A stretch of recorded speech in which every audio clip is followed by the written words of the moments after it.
Part 75. A Sledgehammer Breaks into Pirates. Author, Zippo. Chapter 741. Teach and Newgate were not allowed to continue to confide in each other as father and son.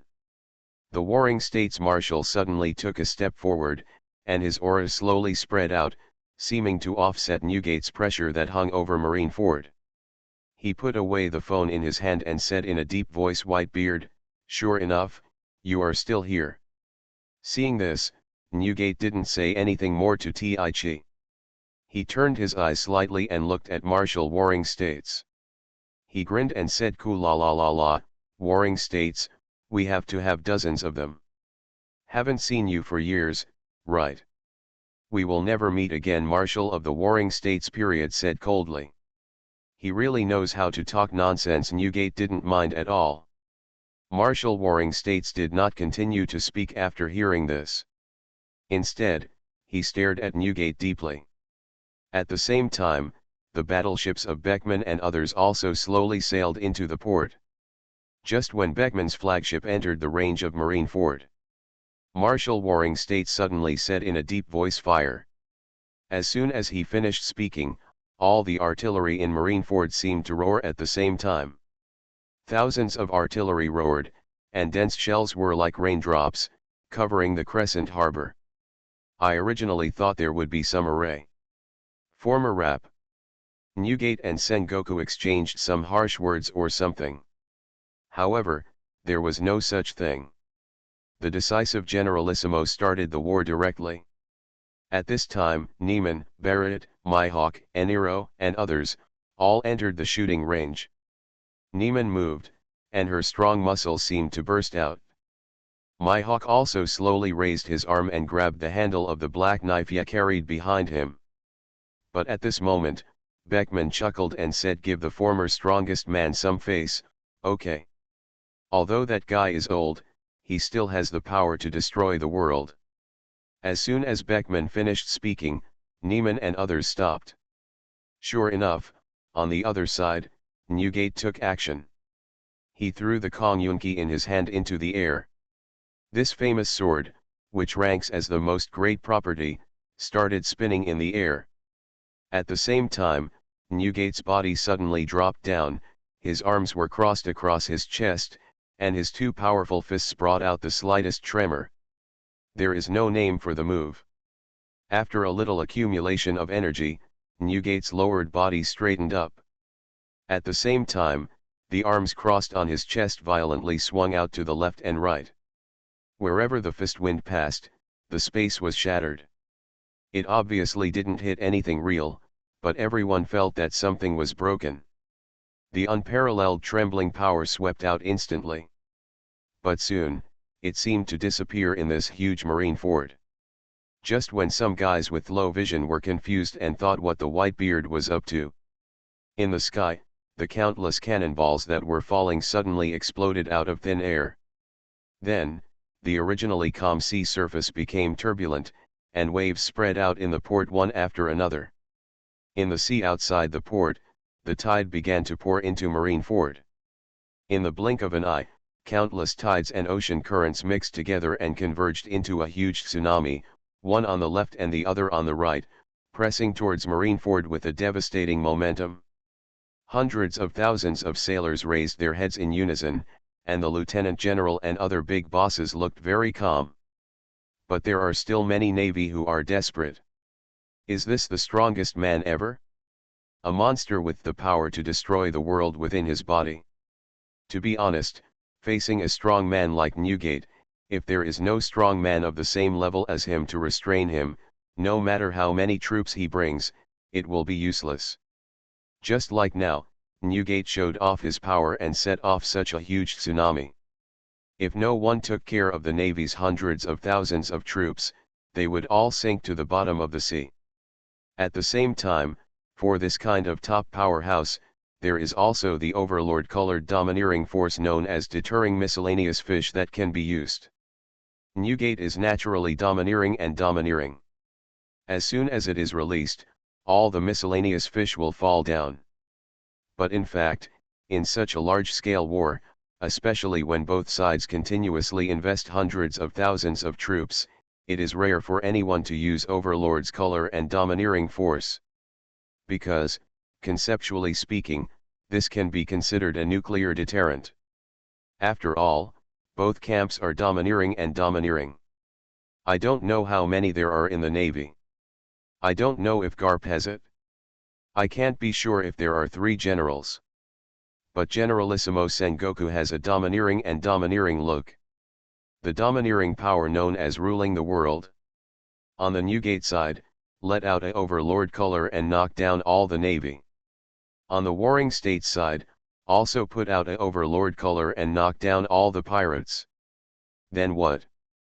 When they start to fight, the power and aftermath of both sides will cause heavy losses to all the unconscious personnel participating in the battle on both sides. At the same time, no one can be sure that they will be the winner.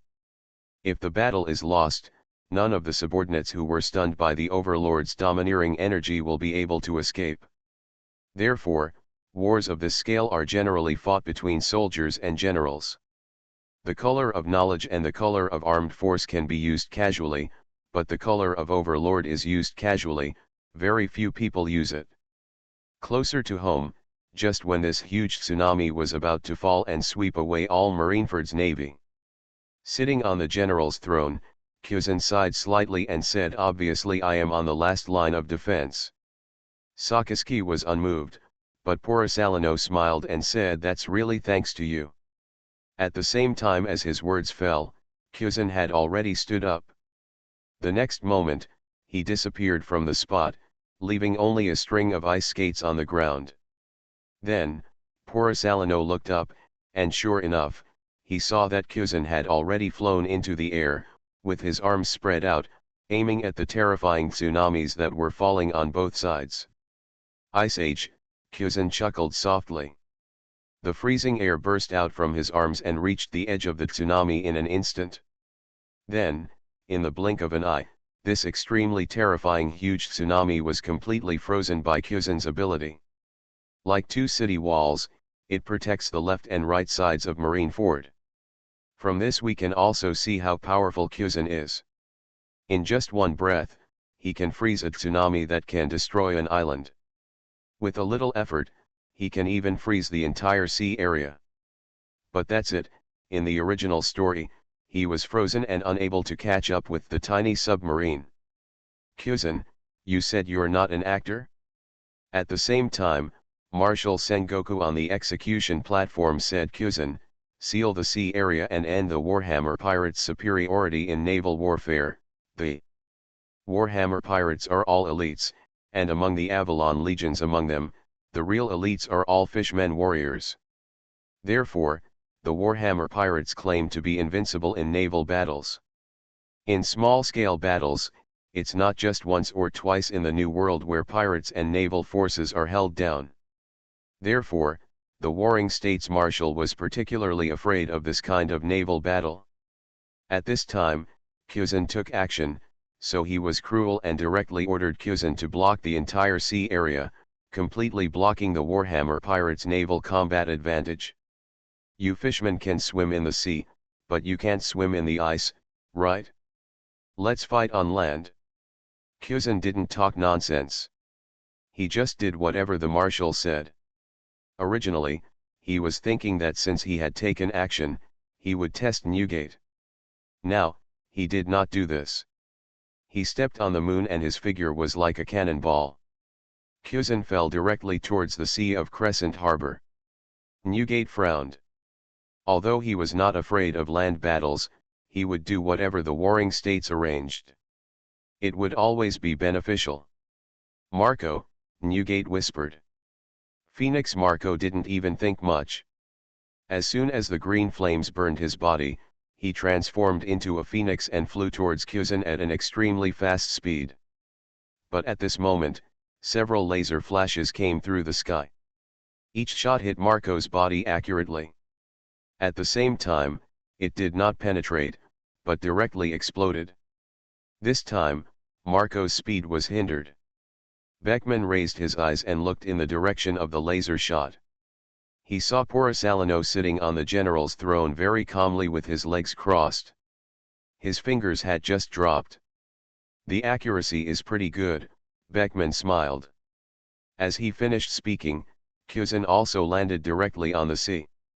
As one of the few boss-level ability users who can completely control the sea water with their abilities, Kuzin is not afraid of the ocean like ordinary ability users. The moment he landed on the sea, white mist spread out from his hands. When his feet landed, he was already standing on the ice. At the same time, powerful freezing air swept out, and in the blink of an eye, the sea surface of the port was frozen. This is not over yet. It seems like a plague is spreading. The air continues to spread along the port's outlet towards the surrounding sea areas. After 3 or 5 breaths, looking down from above, the entire marine fort seemed to be surrounded by a world of ice and snow. The surrounding waters are all frozen, and both warships and pirate warships have lost the ability to move. "Is this the Admiral?" In front of the live broadcast screen, people from all over the world clearly realized how powerful Kuzin was. Standing on the ice, Kuzin slowly exhaled a frosty air and stopped taking action. "And the Warring States Marshal on this side," he ordered in a deep voice, "artillery cover, attack as planned." As soon as he finished speaking, another burst of cannonballs poured out, and then, the first series of naval vice-admirals led a large number of naval elites into the glacier battlefield in an orderly manner. But on the pirate side, N.I. Man and others looked at the glacier under the boat and grinned. "It seems that we all want to fight hand to hand. Isn't this a good place to stay?" Lu Chi had already transformed into a leopard man at this time, and asked in a somewhat excited tone, "Do you want to do it now?" "Wait a minute, don't forget, what does it mean to take the Whitebeard pirates as the vanguard?" Beckman said softly.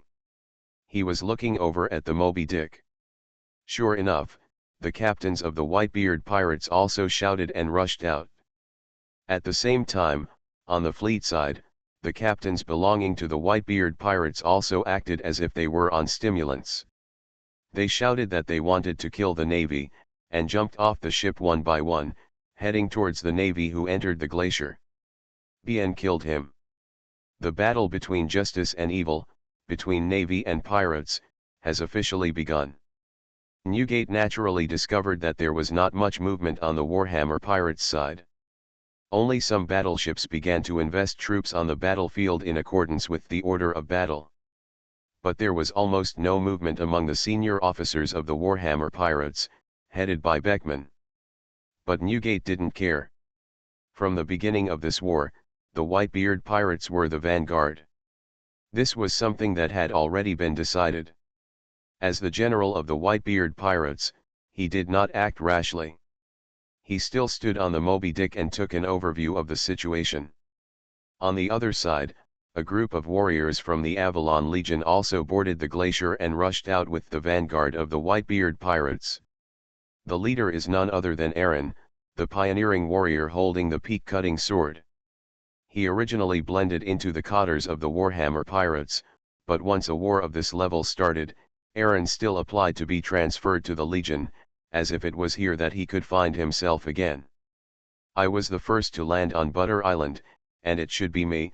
Aaron, who was the first to land on Marine headquarters at Marineford, along roared angrily, exerted force with his feet, took the lead in the formation, and attacked a naval vice-admiral. A sledgehammer breaks into pirates. Author, Zippo. Chapter 742. Zhang Feng brought out a strong aura of armed domineering and slashed at Lieutenant General Hua Xiaoshan with a sharp sword. Lieutenant General Hua Xiaoshan's reaction speed was also very fast. He raised the saber on his waist and unsheathed it, which also brought a touch of domineering power. With a muffled bang, the two knives collided together. Lieutenant General Hua Xiaoshan straightened his face and felt a powerful force coming from the blade. As expected, the guys from the Fishmen tribe are all monsters in terms of strength. Even the most ordinary fishmen are 10 times more powerful than ordinary humans. But just as there are monsters among humans, there are also levels of fishmen. Shark fishmen have always been the strongest among the fishmen. Unfortunately, Aaron is the sawtooth shark man among the fishmen. In the original story, Aaron, who degenerated into a common bitch, has now long since walked out of his new life. His strength is naturally incomparable. During those years in the East China Sea, not only did he not become a salty fish in the novice village, on the contrary, he trained intensively every day, and his strength actually improved a lot. After returning to Avalon, he was directly promoted to become a cotter of the Warhammer pirates. Although not as good as the Sphinx and other old cotters. But in Aaron's heart, he is also a figure, and he has also brought the name of the Warhammer pirates. As a result, his heart became even hotter. Aaron has always been proud of the Warhammer pirates, so why would he want to tarnish his pride? If he brings shame to the Warhammer pirates because he is too weak, he would rather not be a leader. Therefore, after becoming a cotter, not only did he not relax his demands on himself, but he also started to practice more devilishly. Perhaps he also inherited the bad habits of the Warhammer pirates and learned them from Orgrim. In short, Aaron is not the strongest when he picks up a weapon. He is even more powerful when he is empty-handed. Because, over the years, he has retrained Human Karate and Human Jiu-Jitsu. Although Aaron is no longer weak, Lieutenant General Hwashaishan is also an elite among the lieutenants of the Navy headquarters, and one of the top leaders in terms of strength. His abilities should not be underestimated. After blocking Aaron's slash with a knife, Hwashaishan's eyes that had been squinting suddenly opened. Wildfire, Hwashaishan shouted in a low voice. The blade in his hand suddenly became hot, like a mountain fire erupting continuously. Feeling the hot breath, Aaron was forced to take a step back. This retreat seemed to give others a chance. The two rear admirals following Lieutenant General Hwashaishan, one on the left and one on the right, chased him out with knives. Combined attack skills. The real strength of the Navy headquarters is this combined attack technique. The two major generals cooperated tacitly. The one on the left used a knife to attack Aaron's upper 3 lanes, while the one on the right pressed forward and bullied Aaron's lower 3 lanes. The major generals on both sides each made 3 strikes, and each strike blocked Aaron's retreat, which looked extremely dangerous. Aaron was also a ruthless man who didn't talk much, and he reacted very quickly when the opportunity arose. While he stood firm on his feet, he stabbed the Zhanfen knife in his hand into the ground and stood on his left side. As soon as the blade stood up, it happened to block the major general attacking from the left. There are pros and cons. Although it was blocked, at least in this round, Aaron couldn't use his sword. However, Aaron's real strength is his bare hands. The domineering color of the weapons on his hands, and the lower legs also turned black. He raised his head and received the major general's sword strike. While catching the slash, Aaron suddenly grabbed the major general's shoulder. The major general's coat with the epaulets of the major general was grabbed by Aaron. Just as the major general was about to change his move, he felt a pain on his shoulder. It was the feeling of being caught in the shoulder and neck. Tang Xiao Ryu, the fishman throws him over his shoulder, Aaron shouted violently. With one force in his hand, he grabbed the rear admiral, turned over, threw him on his back, and hit the glacier hard. The glacier under his feet instantly cracked a layer, and the rear admiral fell to the ground. At the same time, I just felt that my internal organs were all displaced, and I couldn't hold back a mouthful of old blood, and all the blood spurted out from my mouth. But Aaron's movements did not pause at all, a light flashed in his eyes, and his palm swiped across the blood flowed out by the rear admiral seemed to have something in his hand. It was blood. It was too late to say, but at that moment, the rear admiral was thrown back and forth, and he only took 1 or 2 breaths. The other rear admiral also walked around. After passing the Jean Peak, I approached Aaron again. At the same time, Aaron turned around. At this moment, it seemed as if the blade was about to cut into his face. When his neck tilted, the jagged nose bridge instantly covered by the domineering power. With a clang sound, Aaron just used his gifted nose to block the slash. The next moment, the dirty blood he grabbed in his hand was also punched out. Fishman karate water attack blood shark. At the same time as the words fell, the dirty blood that was shot out seemed to turn into a mackerel, with no less power than a bullet, and all hit the rear admiral. The powerful impact directly knocked him away. In an instant, the two rear admirals were all beaten by Aaron.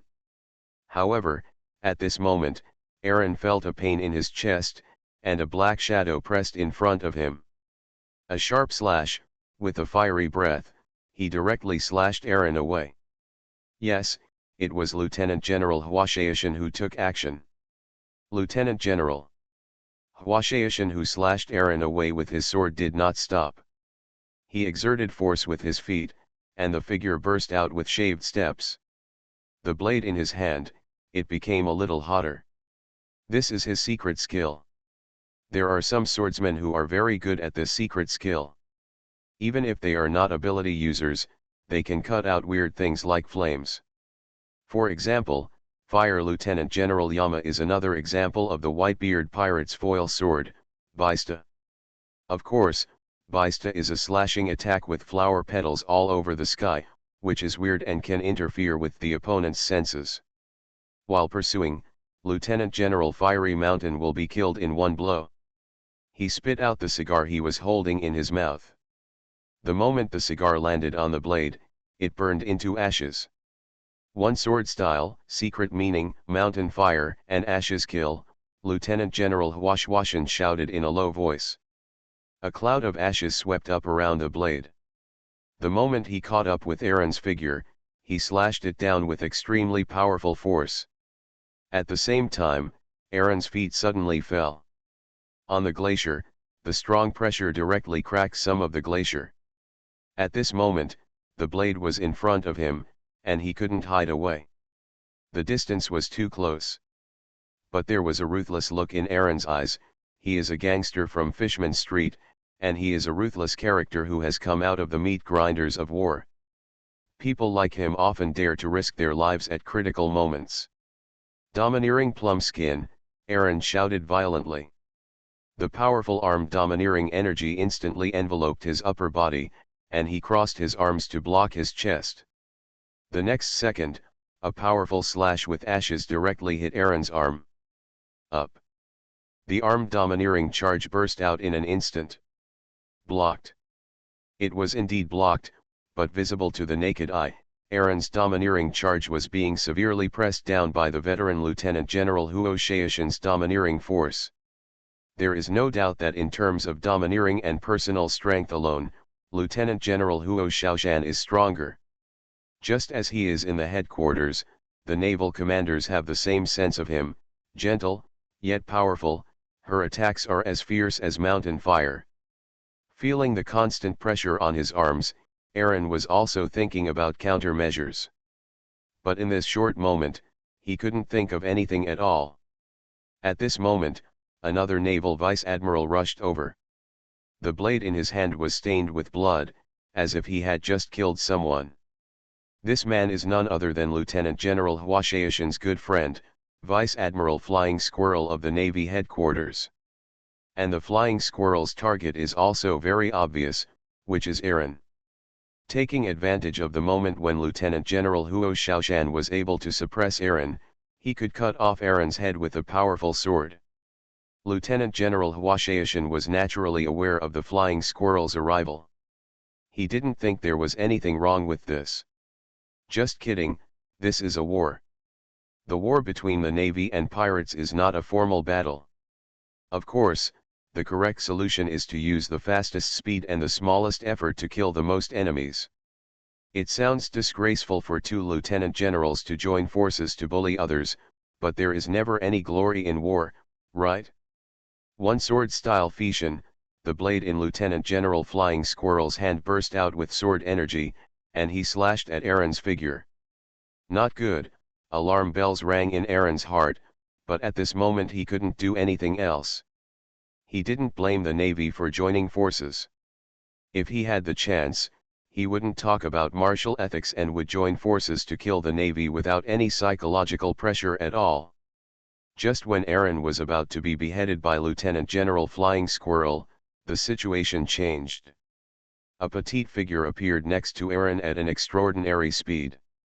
She raised her hand, without using any weapon at all, but she steadily held the hand from Lieutenant General Flying Squirrel. A ferocious slash. Even when the white palm collided with the blade, there was a sonorous sound of metal collision. It was as if Lieutenant General Flying Squirrel had struck on something solid metal. Sphinx? Lieutenant General Flying Squirrel said with surprise. However, the Sphinx ignored the Flying Squirrel. Instead, he stood on the glacier with one foot and made a pirouette with the other leg. The kick didn't hit anyone, but the sole of his foot was facing Lieutenant General Huo Xiaoshan. Fire kick, the Sphinx snarled. As she finished speaking, she actually kicked something like a rocket out of the air.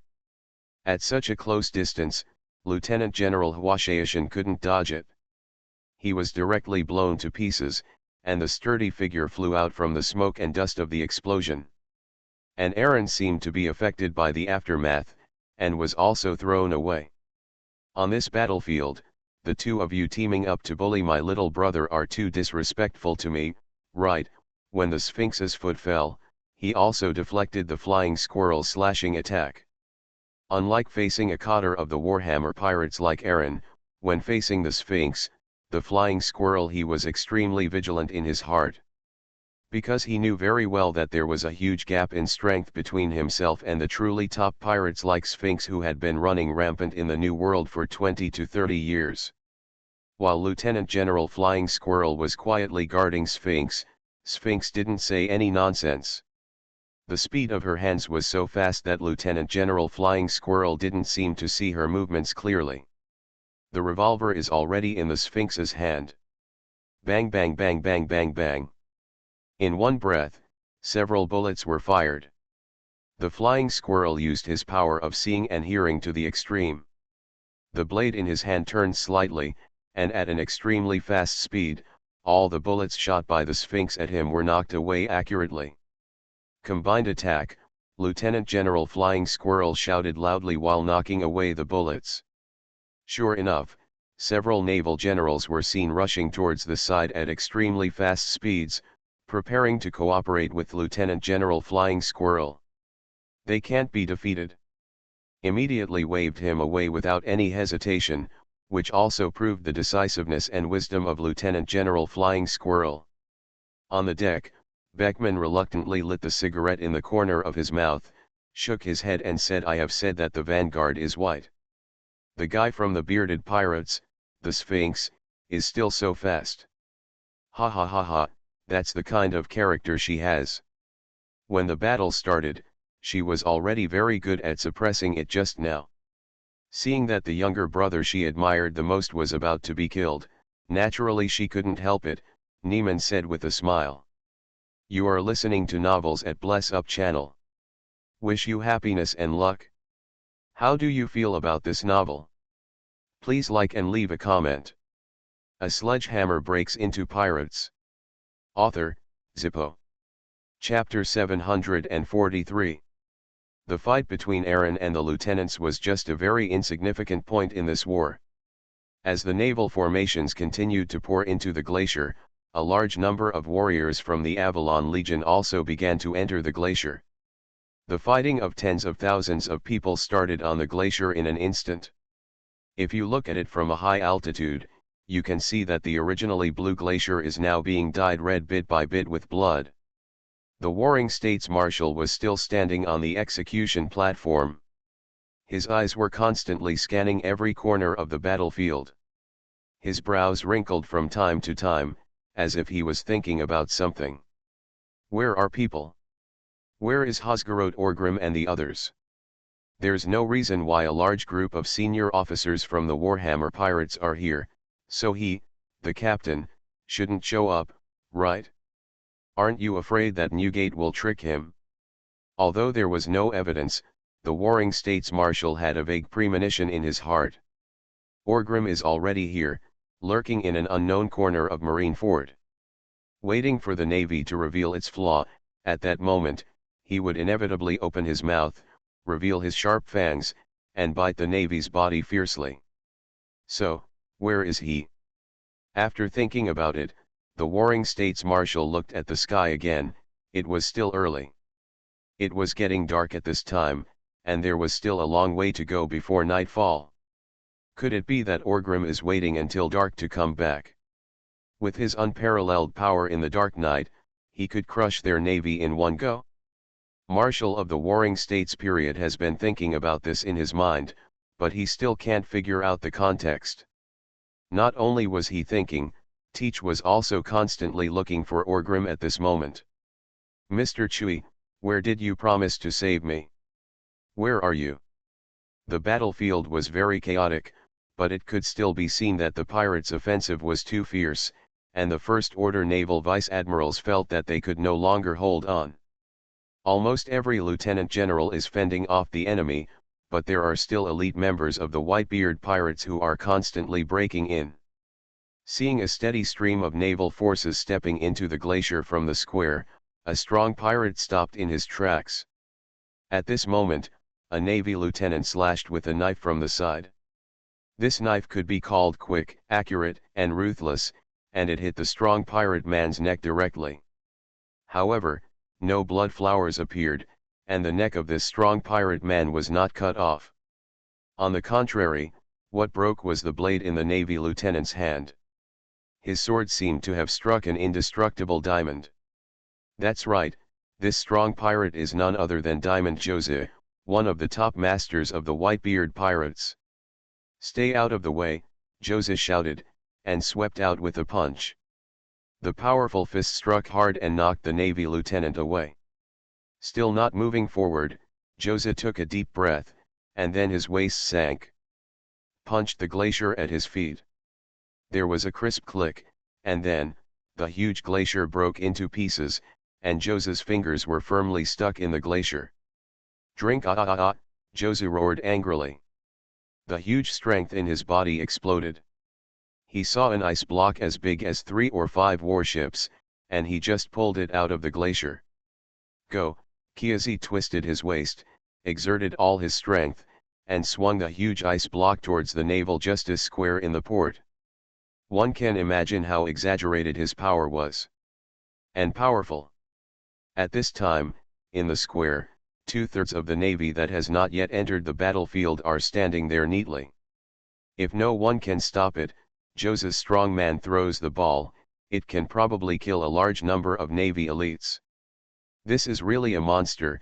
What a powerful force. Enilu stood on the deck, watching this scene, and said with some emotion. He had fought with Jose before, so he naturally knew that Jose was really strong.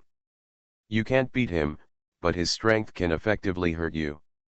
But as soon as Eniro finished speaking, Neiman smiled and said, I can do it with one hand to this extent. What Neiman didn't notice was that Doflamingo's face twitched slightly. I took a twitch, and the shadow area in my heart slightly increased. On the general's throne under the execution platform, Sakaski looked at the huge ice cube that fell from the sky like a meteorite and was about to fall into the military formation. There was a hint of gloom in his eyes, and he said with some displeasure, can't 2 of them attack us honestly? After saying that, black smoke rose from his shoulders and neck, and his arms directly turned into made into hot magma. Just when the general stood up and was about to take action, Sakaski seemed to see something again. A smile appeared on his stiff face, and the hot magma on his body also dissipated, and he sat firmly on the throne again. Oh, poor Salino glanced at Sakaski strangely, but didn't say much. The navy in the square also started to commotion at this time. After all, anyone looking at such a huge ice block would feel like a mountain weighing on their top. Generally speaking, when you fall, you have to panic, right? The one-armed Sword King Shanks glanced at the huge ice cube in the sky with a smile, then turned to look at Fujitora and said with a smile, brother, do you need my help? This level is enough for the next person. Fujitora said with a smile. As soon as he finished speaking, the staff sword in his hand suddenly came out of its sheath. The moment it was taken out of its sheath, it brought out an inexplicable energy, and a lavender light flashed out. Past. At the same moment again, the staff knife had already been put into the scabbard.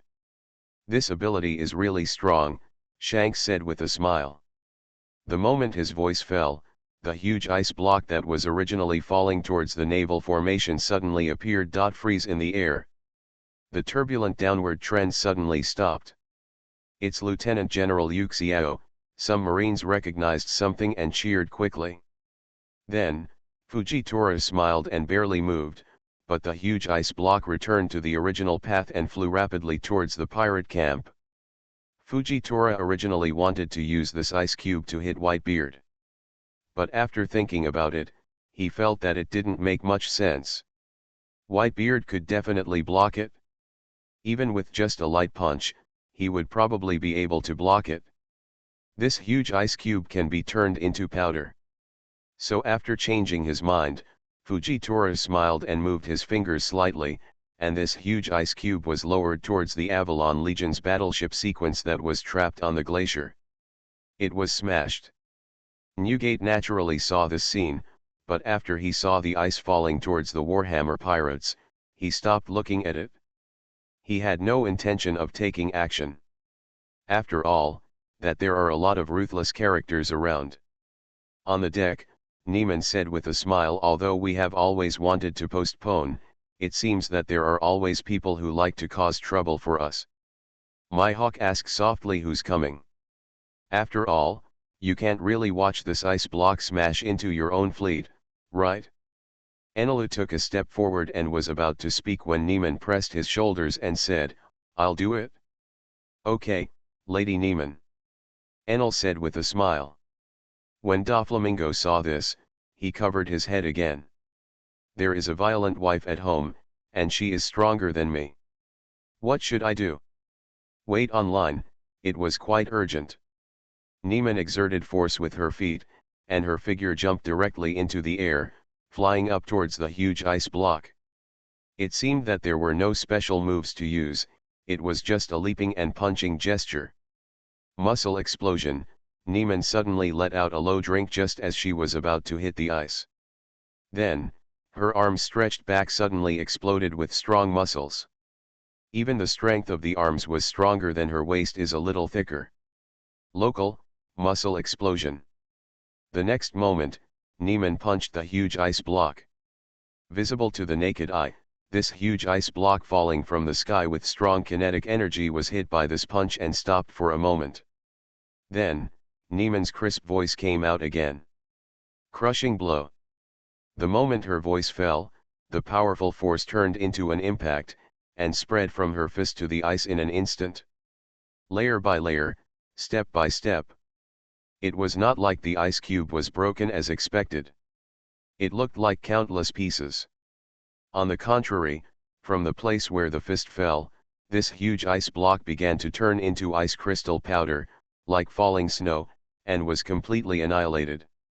In just a short moment, all this ice block turned into ice crystal powder. The powder fell from the sky. The pirates below did not receive any secondary damage.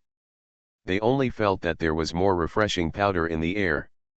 After the blow, Neiman's arm quickly recovered as it was, the figure returned the same way and landed on the deck very lightly.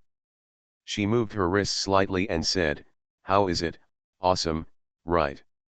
On the side of the Warhammer pirates, everyone complimented. On the other side of the Navy, Fujitora smiled and frowned slightly. "I have never seen this young lady take action before. I thought she only relied on her brother's reputation." Started. "It seems you don't know much about our pirate past," Shanks said with a smile. "After all, I was just a Ronin before," Fujitora said without concealing a smile. Originally, he was alone before and often hung out in casinos. He didn't know much about information and secrets. Shanks nodded, and then said, "Maybe you may not believe it, but Karanda Neiman has actually been a pirate longer than her brother Orgrim. Before Orgrim became famous, she was already someone Chiji valued." In terms of strength alone, she is very powerful. Don't underestimate her, you will suffer a loss.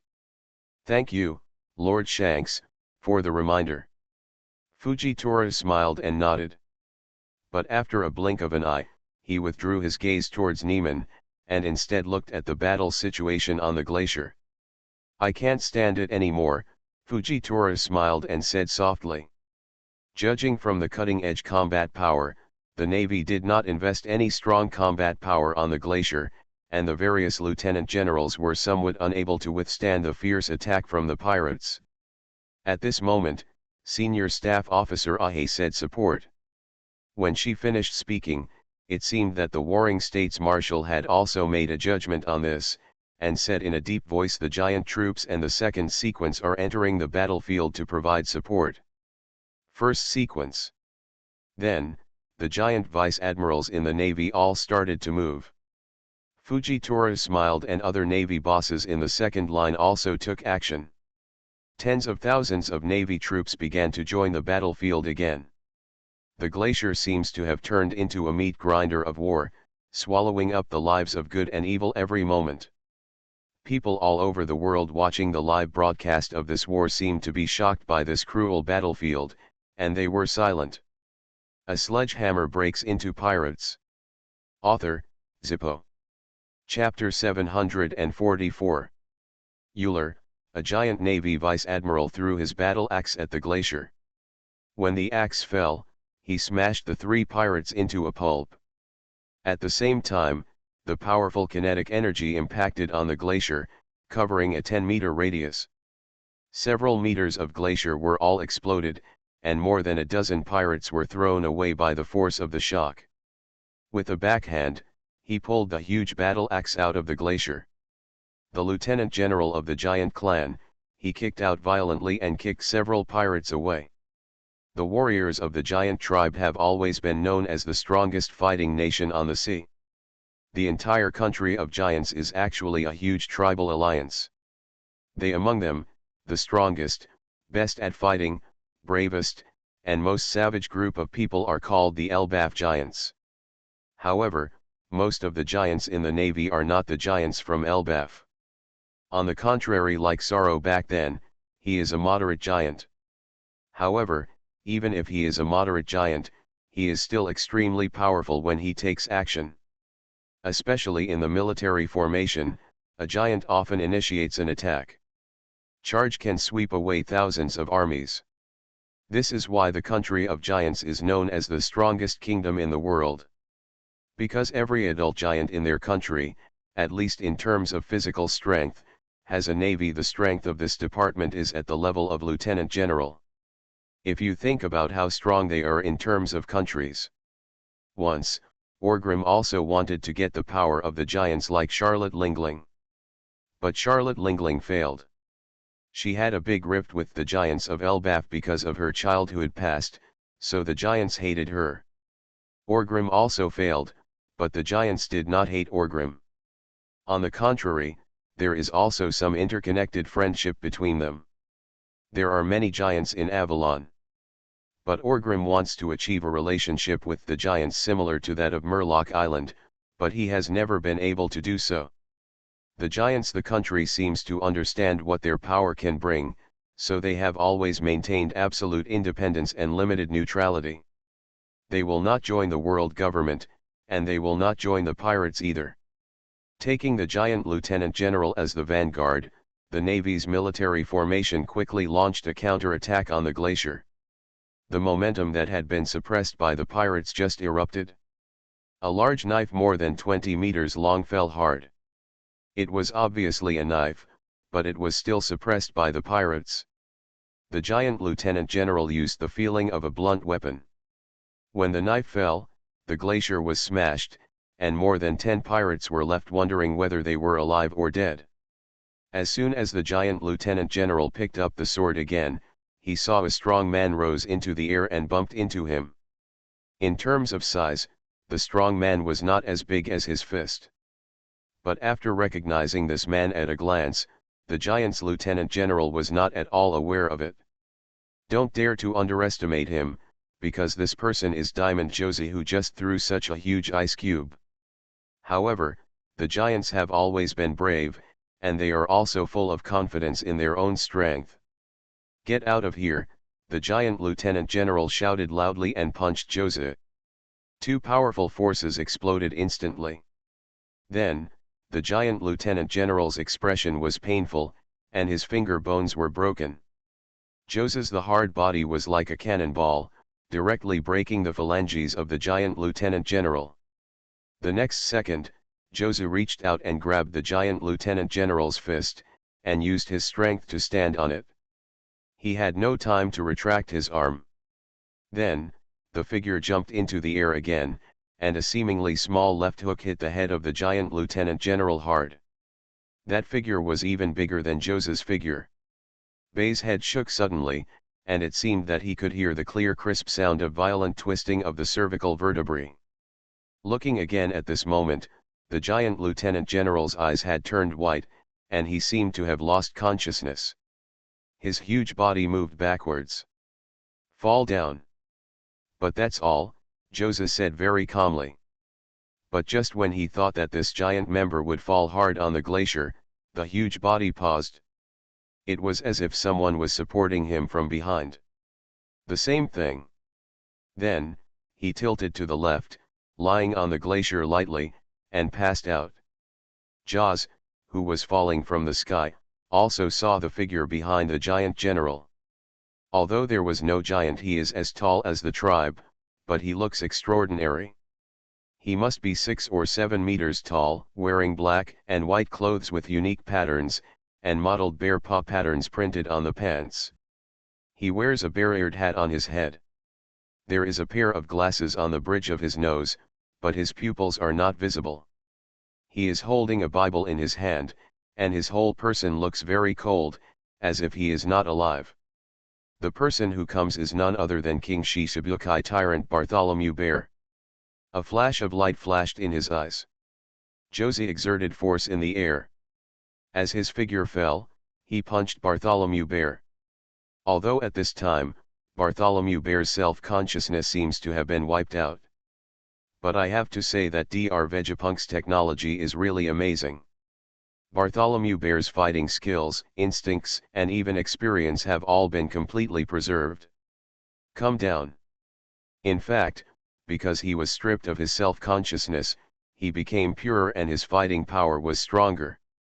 At an extremely fast speed, he took off the gloves on his hands. Just as Joseph fell down, Bei Salome Seong slapped out. It hit Joseph's fist accurately. The powerful punch, which was enough to defeat the giant generals, hit Bartholomew Seong's palm. But the powerful collision that he imagined did not appear. There was a touch of surprise in Joseph's eyes, because he felt that his power was bounced away. The feeling of having nowhere to use his power was particularly obvious. Bartholomew, although Seong is a Shishibukai under the king and has a great reputation at sea, in fact, it is precisely because he is a Shishibukai under the king and has various close cooperation with the navy that he is quite mysterious. The number of attacks was not many. Therefore, few people knew about his intelligence. More importantly, he was called a tyrant before, not only because he was originally a king, but more importantly, because his attacks are too ruthless, and often no one survives. This leads to the fact that the information about his strength is quite scarce. At least Jaws has no information about Bartholomew Bear. He only knows that he is very strong. But how to be strong, where is the strength, sorry, not sure.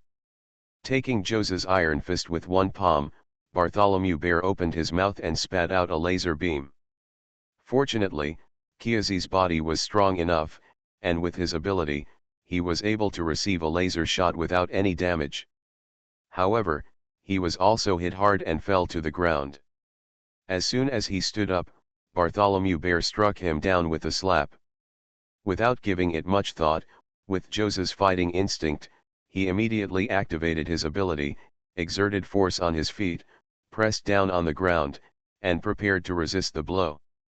But the powerful attack he imagined did not appear. The moment that huge slap hit him, Josie actually felt a little Q-bomb? Before I could figure out what was going on, everything in my sight changed. He was directly slapped away by Bartholomew Bear. No. Bounced. Fortunately, Bartholomew Bear had no intention of sending Josie on a trip. Otherwise, Josie would probably have withdrawn from the battlefield now. Bartholomew Bear seemed to regard Josie as a means and tool of attack, and slapped him away. Josie's figure burst into the air at an extremely fast speed, like a supersonic cannonball, and hit him. He saw Whitebeard standing on Moby Dick in the distance. Whitebeard naturally noticed this scene, frowned slightly, and with a trembling power in his hand, he grabbed forward. He accurately caught the approaching Josie in his hands. The impact of Bartholomew Bear was also offset by Newgate's shaking power. Josie was strong and had excellent defense. Although he was slapped, nothing happened. He glanced at his father with some embarrassment and said, "I'm embarrassed for you, Dad." "Cool la la la la, there is nothing to be ashamed of, you did a good job, what happened to that guy?" Newgate said with a smile. Vaguely, he felt a bit of pressure from Bartholomew Bear. This proved that Bartholomew Bear was a top-notch strongman who had the strength to fight him head-on. Just as Orgrim said back then, perhaps among the 7 warriors under the king, Bartholomew Bear is one of the few strong men worthy of the name of the 3 major forces. I don't know, he doesn't seem to be a living person, and that ability is indeed a bit strange.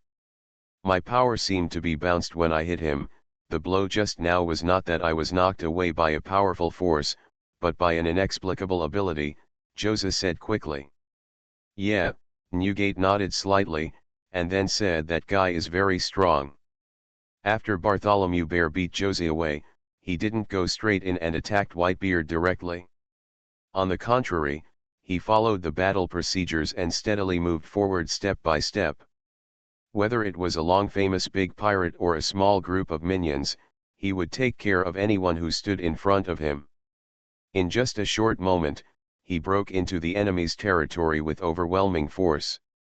Among the front lines, Phoenix Seal, Marco fell from the air and kicked Bartholomew Bear in the head. He could clearly feel that this guy did not use his domineering power to defend himself. But unfortunately, his head is too hard to be human. And this reaction is also quite strange. Normally, even if you are a master, even if you use domineering power to block his kick, your instinctive reaction is to stabilize your body. But when Bartholomew Bear was staggered by Marco's kick, he didn't care whether he would fall.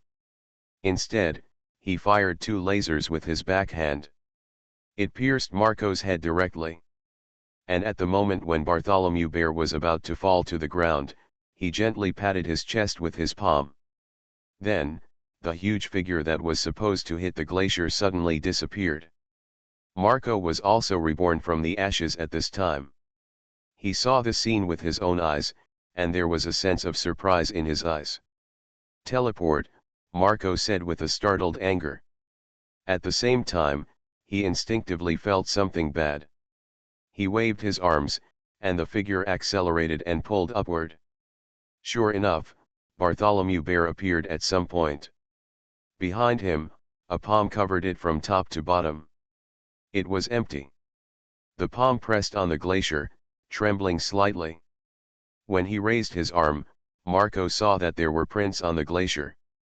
A slightly cute bear's paw mark. Before Marco could think anything more, a cold light flashed through, and he felt a pain in his chest. Marco's upper and lower body were cut open by the waist. Being distracted on the battlefield is quite dangerous. "Marco, if you didn't have this ability, you would be dead," Shanks said with a smile. "Red hair," Marco raised his eyebrows. "That's right, the person who made the move was none other than the red-haired Shanks, who was one of the 2 heroes of the Shishibukai alongside Bartholomew Bear. You really have completely joined the Navy," Marco said with anger in his eyes. Shanks shrugged helplessly and said, "No way, I have no choice, right?"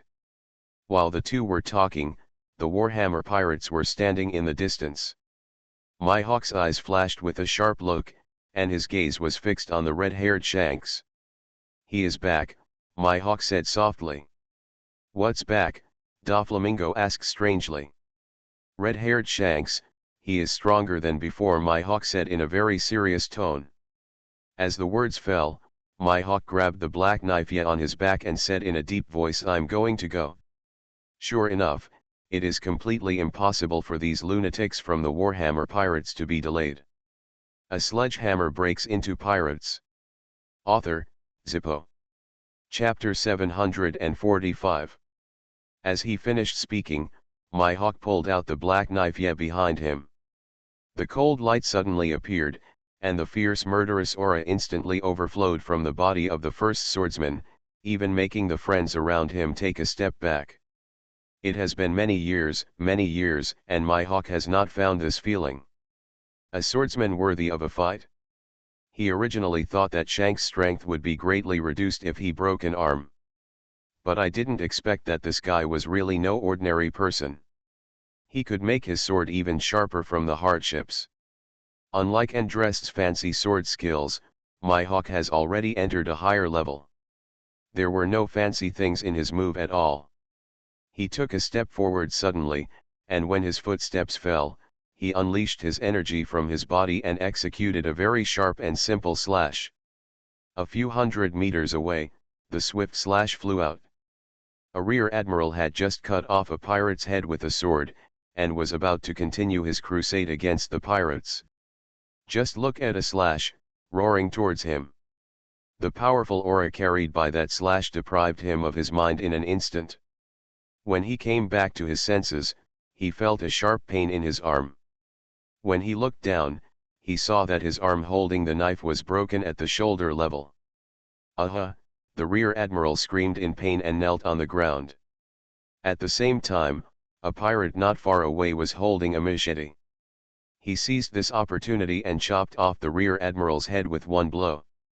War is often so cruel. If you are not careful, you will die on the spot.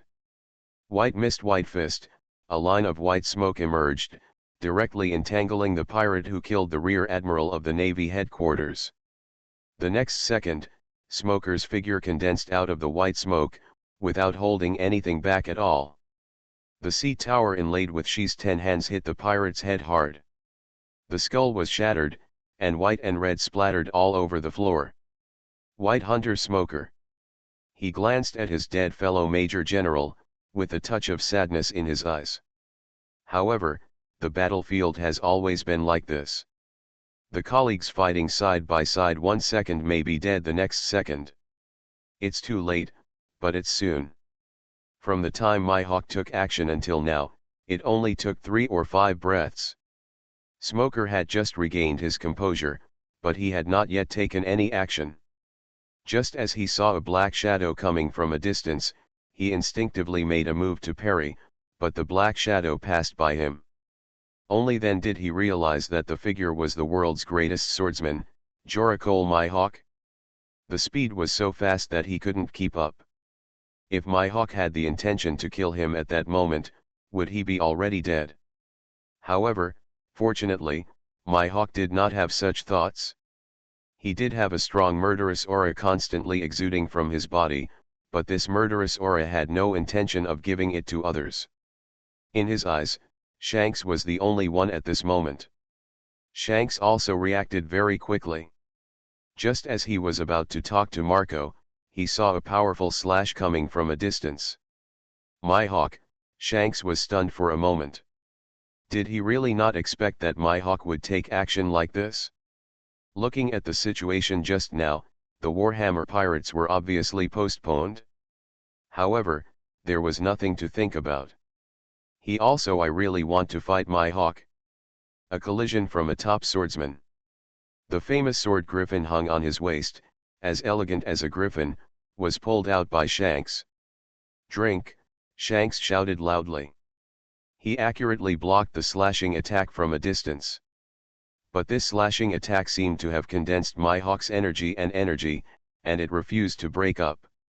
Nailed on Shanks' blade. So strong, just through the slash, Shanks seemed to feel Mihawk's advancement in the art of swordsmanship. He is stronger than before. He is indeed the greatest swordsman in the world. It wasn't like he was trying hard. With a flick of his wrist, Griffin made an arc and deflected the slash. He brushed Shanks' side and flew out again. There was a soft bang. To Shanks' surprise, Bartholomew Bear wiped out the slash with a slap. Is this okay? Is this still possible? However, it is not to the point of shocking the world. After all, a slash is a slash. Once it is released, it will no longer be blessed by the swordsman's strength. Maybe Bartholomew Bear could slap the slash away. But when he really faced Mihawk's black sword, nighttime, he definitely couldn't just slap Mihawk's sword away. It was just a moment of surprise. The next second, the griffin in Shanks' hand was blocked in front of him. Sure enough, Mihawk's black knight fell just in time. When two famous swords collided together, there was no explosion of armed domineering energy. On the contrary, the sharp sword energy and sword energy overflowed. The glacier on the ground was cut with countless holes in an instant. Mihawk's falcon-like pupils were full of excitement and said, "Sure enough, you have become stronger. It's really incredible to me. Even though we last met, you still looked rusty. This is really all thanks to you, Mihawk. You said that my heart is as high as the sky, my life is as thin as paper, and I am extremely proud. Is that true? When I tried to lower my head, I found that I seemed to have become stronger." Shanks smiled and said, "This is really the best. I thought that from now on, it would be difficult for me to find someone who can compare with me in the way of swordsmanship." "I didn't expect that you could catch up," Mihawk said softly. The moment he finished speaking, he exerted force on his wrist, and the ground beneath his feet was directly crushed by the deep force. Shanks seemed to feel the fierce murderous aura. When Mihawk exerted his strength, he also followed suit. The flip-flops under my feet sank hard. Arriving in the glacier, the momentum of the two great swordsmen of the world exploded at the same time. With a clang, Griffin and Hideo staggered away at the same time, and the two actually switched positions. At the same moment, Bartholomew Bear also raised his arm. He was already an unconscious person at this time, a war weapon through and through, and completely ignored the swordsman duel between Mihawk and Shanks. While Mihawk and Shanks switched positions, Bartholomew Bear was ready to attack Mihawk. But in Mihawk's eyes, Shanks seemed to be the only one who didn't care about the crisis behind him at all. A flash of green flames flashed across, and Marco kicked Bartholomew Bear on the arm, blocking his slap from top to bottom. "You are so rude, Bartholomew Bear," Marco said coldly. As soon as he finished speaking, he exerted force under his feet, and Kinjian exploded. Flame crack. Powerful power burst out from Marco's feet, and this blow directly kicked Bartholomew Bear away. "I won't disturb you two anymore," Marco laughed cheerfully, flapped his wings and flew away. He did not pursue Bartholomew Bear. Instead, he continued to shuttle around the battlefield with Qingyan. The scattered blue flames fell on the pirates, effectively healing their injuries. On the execution platform, Marshal Sengoku narrowed his eyes slightly and looked at Mihawk and Shanks. "In my memory, many years ago, Mihawk and Shanks often fought at sea. But it stopped later. This kind of duel between top swordsmen is really rare. However, the Warring States Marshal was not a swordsman, so he just observed it.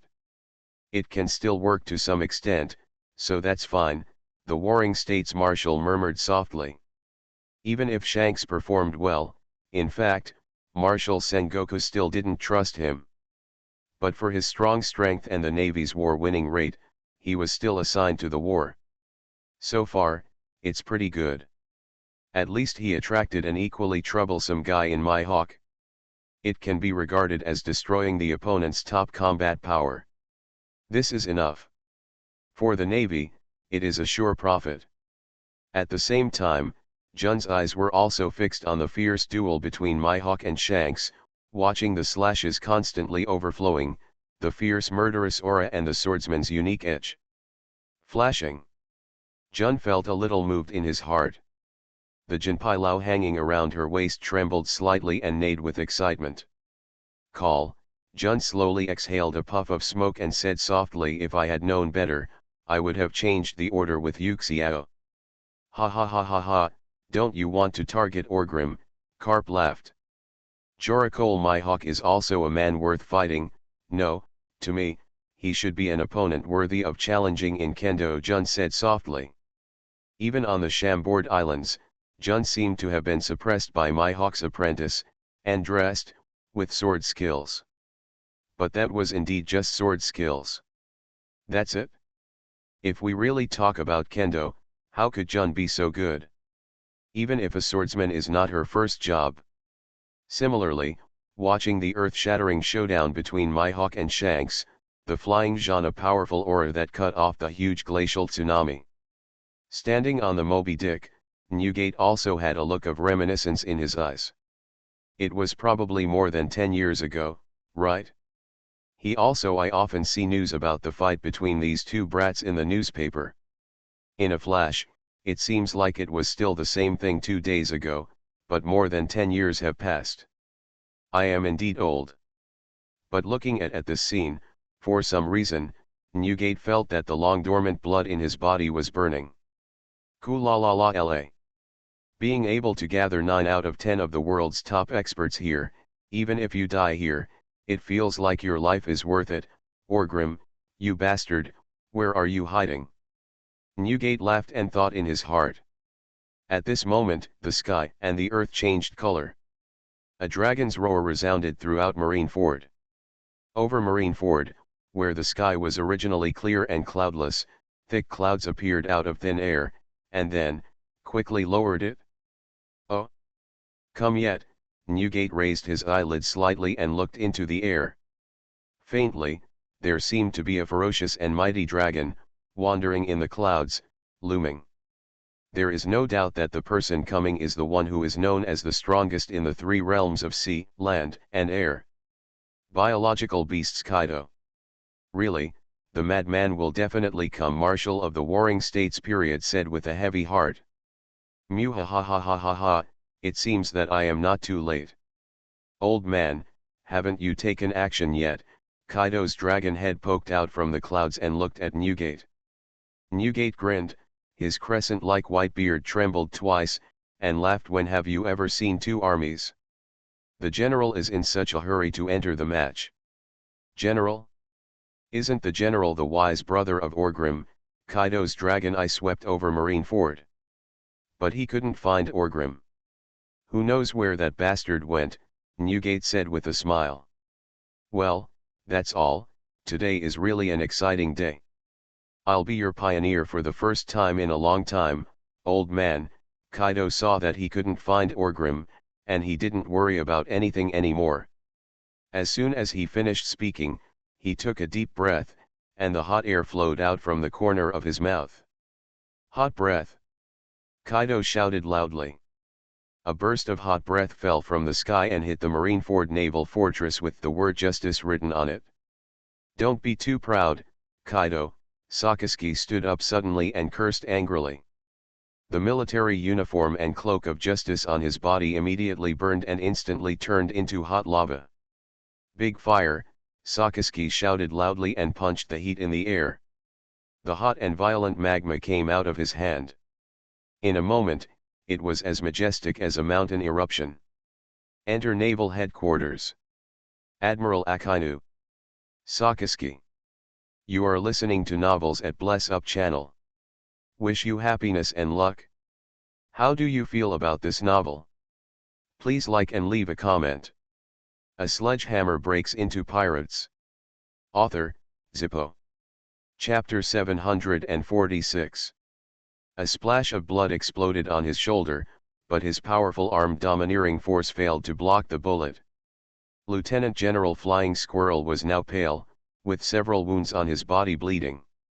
Not far away, the last rear admiral under his command staggered 2 steps and fell to the ground, his life or death unknown.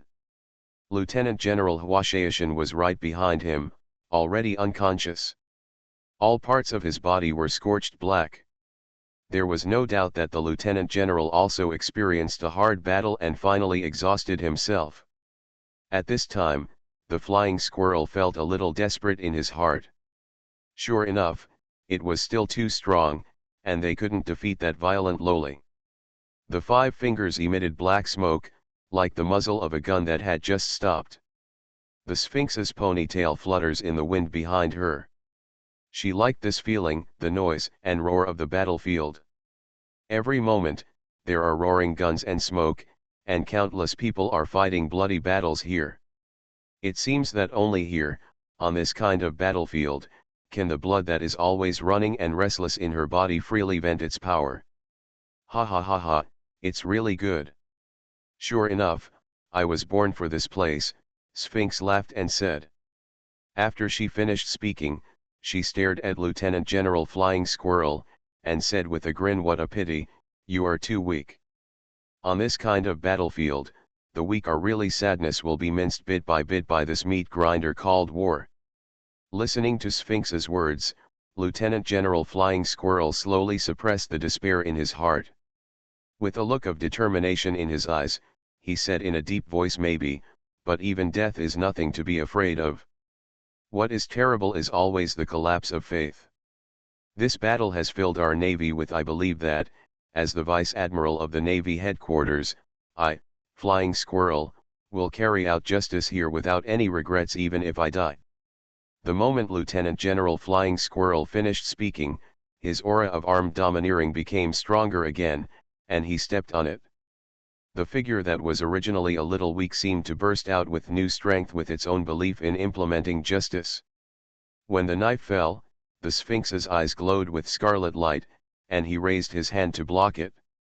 The arm instantly turned into a blade, directly blocking the flying squirrel's slash. "I appreciate your consciousness, that's what it is. Whether it's justice or evil, there's nothing to say. What's really wonderful, in this sea, those who can be called heroes are all like you and me. Likewise, for those who can carry out their beliefs, let me defeat your justice," Sphinx said with a somewhat crazy tone. As soon as she finished speaking, before the flying squirrel could speak, she exerted force with her feet, twisted her waist, and kicked her whip leg towards the flying squirrel's waist. One kick fell, and a burst of armed domineering energy instantly burst into opposing air currents. However, the Sphinx was stronger. The domineering energy wrapped around its slender calves directly defeated the defense of Lieutenant General Flying Squirrel. The powerful kick hit the ground for a moment. Lieutenant General Flying Squirrel felt as if his kidneys were about to burst. The strength in his hands couldn't help but loosen, and some of the energy that had been propped up was scattered by the kick. He staggered 2 steps back to the other side. These 2 steps seemed to bring him to the gate of hell. The Sphinx's offensive did not stop. The flying squirrel staggered 2 steps, and the door in his chest opened wide. 5 fingers transformed. The blade is as sharp as the claws of a beast, with a crazy smile on his face, and his eyes are full of bloodthirsty. "Die, sacrifice your heart to war," the Sphinx shouted violently, and clawed at Lieutenant General Flying Squirrel's heart. "If this blow hits, I'm afraid it will really pull out Lieutenant General Flying Squirrel's heart." Dying, Lieutenant General Flying Squirrel thought instinctively in his heart. He tried his best to stop his body and block the blow. But the weakness in his body made it impossible for him to do this. It is said that at the moment of death, a person's the speed of thinking is the fastest. At this moment, it was as if Lieutenant General Flying Squirrel recalled his own life. The passion when he joined the Navy, step by step, from this cruel sea to become a Lieutenant General of the Navy headquarters in the position of glory. No one is perfect, and he also thought of the many mistakes he had made. But even at this time, he was about to die, he could still say proudly, "In my life, I have not been ashamed of justice." This, perhaps, is the most valuable comment in his life, right? Therefore, even if I die, I will never let justice bow in front of you evil people, Lieutenant General Flying Squirrel roared suddenly. A sudden force burst out from under his feet, stopping the staggering figure.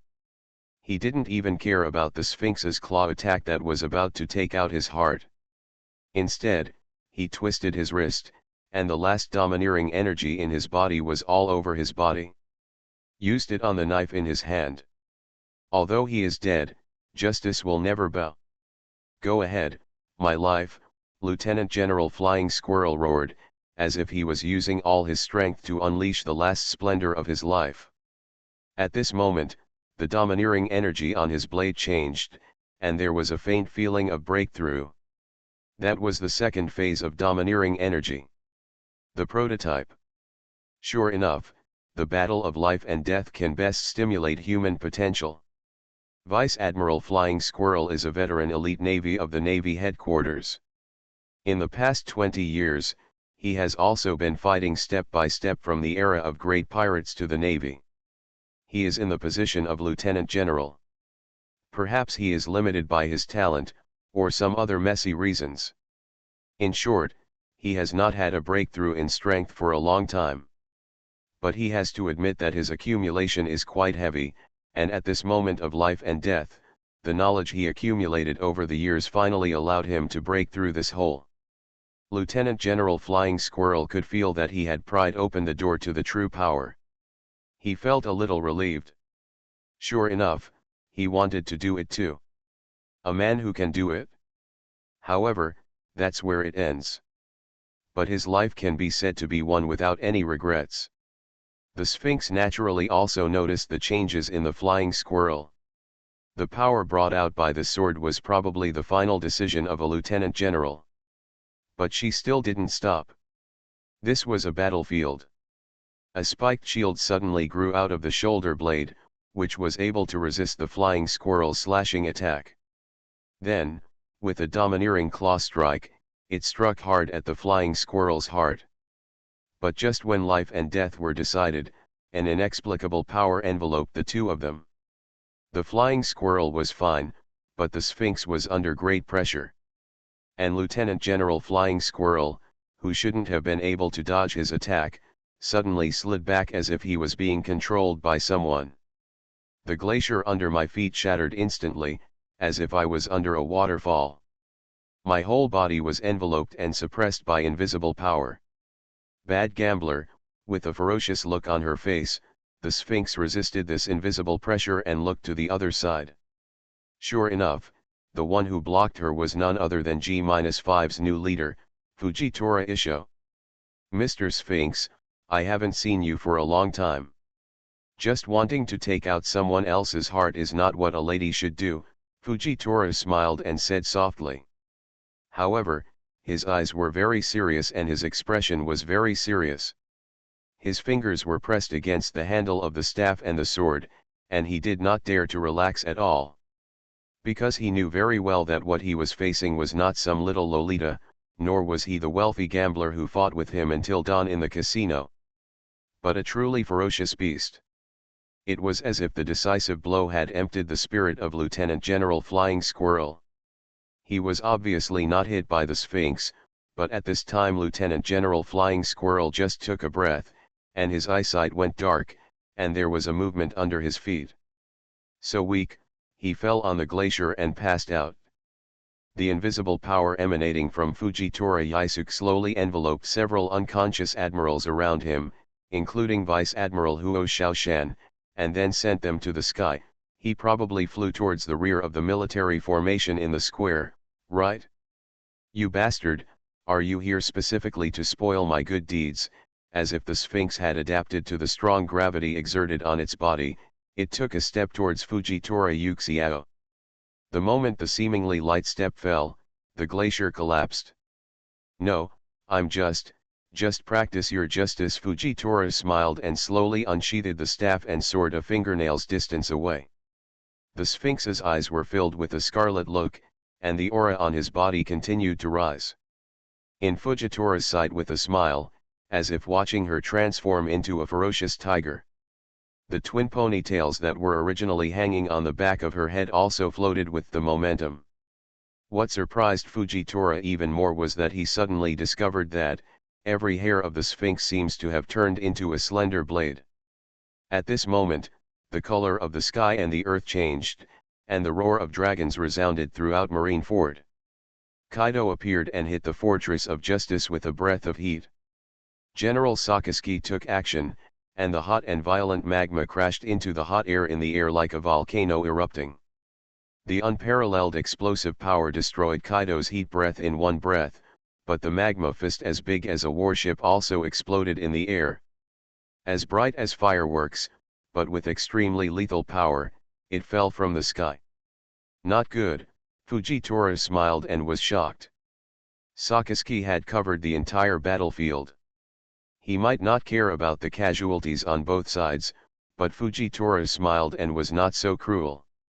The staff sword in his hand was instantly unsheathed, and a powerful invisible force burst out from his hand, as if it was trying to control all the magma falling from the sky. And at the moment he took action, the Sphinx also broke free from the suppression of gravity, exerted force under his feet, and the figure was ejected like a cannonball. The broken glacier quickly floated into the air and formed a thick defensive wall, blocking Fujitora Uxiao's body. Explosive kick, the Sphinx didn't care about that at all, and kicked it directly. When it came into contact with the ice, it was as if the gunpowder on the sole of the foot was ignited. A violent explosion erupted directly from the Sphinx's kick. When he came out, the thick ice shattered on the spot, and Fujitora's smiling figure reappeared in the sight of the Sphinx. Martial arts girl, a crazy look flashed in the Sphinx's eyes, and her childish body suddenly swelled. Although he didn't understand what this move was, Fujitora smiled instinctively and felt the danger. Gravity Knife Hell Brigade, Fujitora made a quick decision with a smile. The terrifying gravity instantly crushed the glacier, and then the Sphinx was forcibly pulled under the glacier. The next moment, a violent explosion came from inside. The shocked Fujitora stumbled with a smile and took 2 steps back. It's really self-explosion? There was no time to think about anything. He stepped on his foot and the force of gravity hit. Fujitora's smiling figure floated backwards. The falling magma in the sky also stopped its surging momentum at this moment. This was not over yet. Fujitora smiled and swung the staff sword forward suddenly, and the magma in the sky uniformly hit the battleship group at the rear of the pirate camp. Fire Star, Fujitora smiled and said softly. A sledgehammer breaks into pirates. Author, Zippo. Chapter 747. Look at the overwhelming magma bombs hitting this side. Doflamingo shook his head helplessly and said, "Can't you just let me quietly be an audience?" As he finished speaking, several white lines appeared in his hand. Doflamingo's string fruit is very strong, and with his ability, he can't even catch this kind of move. He was going to lay a huge spider web in the air to stop all the magma bombs. But at this moment he was about to take action. Countless rockets flew out of the glacier cave where the Sphinx fell. It was like a gust of wind and rain, hitting the magma in the sky. In just a short moment, the sky seemed to be covered in smoke from the explosion. The originally huge magma bombs were all blown into a thin rain of magma. More importantly, the magma did not continue to fall in the direction of the pirate battleships. Instead, it fell directly like rain. Below, there are a large number of navy and pirates fighting. Frozen time bag. A stream of freezing air passed through the magma rain at an extremely fast speed. At this moment, the magma rain turned into hail. Although it also caused a lot of trouble, it was still much less lethal than the rain of magma. At the same time, under the execution platform, Sakazuki did not look there at all, his eyes were fixed on Kaido in the sky. After a moment, he stepped hard on his feet, and a volcanic explosive force was released from his feet. Black smoke billowed, and some of the solid concrete melted. And Sakazuki's figure stepped on this power and flew up into the air. The dog bites the red lotus. Sakazuki's arm turned into a huge magma dog, and bit Kaido's head. Maybe he didn't expect Sakazuki to be so violent. Or maybe he was too big in dragon form. Easy to dodge. In short, Kaido couldn't avoid this move, and was directly covered by a stream of lava from Sakazuki. While suffering pain, Kaido's reaction speed was also very fast, and his thick dragon tail shot out in the air. The sweep swept directly on Sakazuki's body, just like swatting a fly. With a snap, Sakazuki was blown up in the air. From the magma scattered in the air, Sakazuki's figure quickly condensed out, and he grabbed it toward Kaido's head. In the process, Sakazuki's arm swelled out of shape, like a giant's hand, filled with hot and violent magma. A sharp wind blade burst out from Kaido's mouth and cut off Sakazuki's arm. It has to be said that Sakazuki is really a ruthless person. The place where he is right now is above the execution platform. At the same time, there is also a neat formation of the navy waiting for battle. Tens of thousands of Marines are down there. He started fighting, but he didn't care. The magma in the sky fell down like nothing. This forced Fujitora, who originally wanted to have a fight with the Sphinx, to retreat and continue to divert the falling magma from the sky. But, perhaps this is also Sakazuki's trust in his colleagues. With a glint in Garp's eyes, he reached out and unzipped the shirt in front of the collar, moved his arms and said, "We can't let Sakazuki and Kaido continue to fight like this." However, at the moment when he was about to take action, another figure burst out from the battlefield, aiming directly at Kaido in the air. This person is none other than the former admiral of the Navy headquarters, Sci-fi. In the early years, Sci-fi fought with Orgrim in Impelton, and Orgrim finally removed one of his arms. Because of this, he retreated quickly and directly resigned from the position of admiral and retreated to the second line. Over the years, apart from occasionally taking new recruits out to sea for training, Sci-fi has not been on the front line again for a long time. At this moment, the veteran of the Navy headquarters took action again after many years. Sci-fi's body was already relatively strong, and his broken arm had long been replaced with a larger mechanical arm. After so many years of adapting, Sci-fi has mastered this huge mechanical arm, as if he already had such an arm. This mechanical power arm is also quite powerful. It is made of solid seafloor stone and is equipped with cutting-edge technology from the Navy's scientific force. It has been updated several times. Kaido may be the strongest creature, but no matter what, he cannot escape the identity of an Esper. Hayashi, on the other hand, has the ability to restrain those with abilities. This arm was born to deal with this kind of monster. Sci-fi is not a devil fruit user, but he is one of the rare masters in the sea who can use his physical skills and domineering power to the extreme. The figure of the strong man was galloping in the air, and every step he took seemed to cause a sonic boom. At the moment when Sakazuki's lava obscured Kaido's sight, Sci-fi arrived. "Crush the tornado!" Sci-fi roared angrily, punched Kaido's dragon head from top to bottom. The power of the sea tower stone invaded Kaido's body immediately. But the top devil fruit ability users are already against the seafloor stone has a certain degree of resistance, and Kaido naturally does the same. However, his ability is still greatly weakened, and the dragon body rolling in the air shrinks. Then, Sci-fi's powerful power, with a strong armament and domineering aura, and the powerful mechanical energy in the power arm that was enough to crush the warship with one burst, at this moment, it burst out together. Boom! A muffled sound.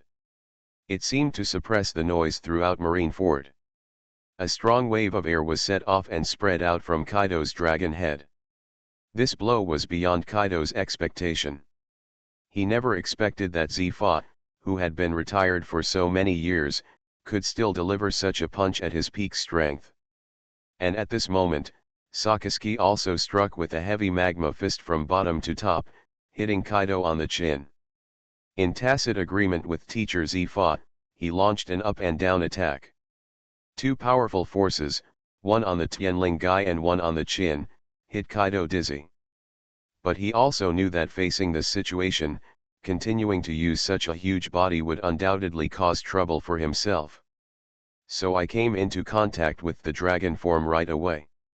The figure shrunk suddenly, and instantly got rid of the combined attacks of Sakaski and Zifa. Although he received 2 heavy blows, the strongest creature was the strongest creature after all. Some blood spilled from his mouth, but it was nothing serious. But before Kaido could see the situation clearly and take out his big stick to fight back, a golden light penetrated his sight. At this moment, Kaido could not see anything. Shine light speed kick, the figure of General Porosalino appeared in front of Kaido at some point and shouted in a low voice. At the same time as he finished speaking, Porosalino concentrated all his strength and fruit abilities on this foot and swept out. Kaido felt as if the bridge of his nose had been kicked off. His head couldn't be suppressed and was thrown back. His figure was like a cannonball. He was kicked by Porosalino an unknown distance away. In short, he just insisted. 3 general-level top players worked together to hit the air above Marineford in an instant. Kaido's appearance was very sudden, with a shocking roar of a dragon, and the color of the world changed.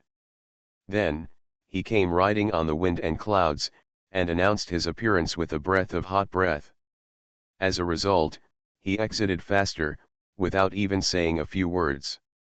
First, the grumpy Sakaski made a strong move to stop his offensive, and then the veteran Zifa fell from the sky and gave him a peak blow. Finally, the old bastard Porosalino unleashed his full blow and kicked Kaido away.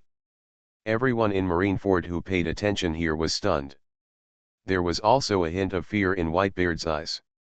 Kaido could be suppressed by 3 top masters at the general level in an instant. This may be due to Kaido's underestimation and carelessness, but it also truly proves the power of the Navy in this regard. If Newgate thought for a while, made some calculations, and really felt that he couldn't stop the strong attack of the 3 top masters. What's even more uncomfortable is that Kaido's bastard is thick-skinned and thick-skinned. He probably won't die even if he tries twice. But he is different. He does not have Kaido's abnormal physical fitness. He is even a lot weaker. Before coming here, he was always on a sling. I'm afraid, only by using the power of awakening, Newgate thought in his heart. After Zifa finished this blow, he fell from the sky and landed firmly in front of the thrones of the 3 generals. He didn't show any politeness and just sat down in the seat of Sakaski in the middle. He took out a respirator from his pocket, stuffed it in his mouth, took a deep breath, and calmed down the asthma that was about to start. Suppressed. It's teacher Zifa. Don't embarrass the teacher. Justice will prevail. The morale of the Navy has risen sharply for a while. Not to mention, Zifa's prestige in the Navy is really high.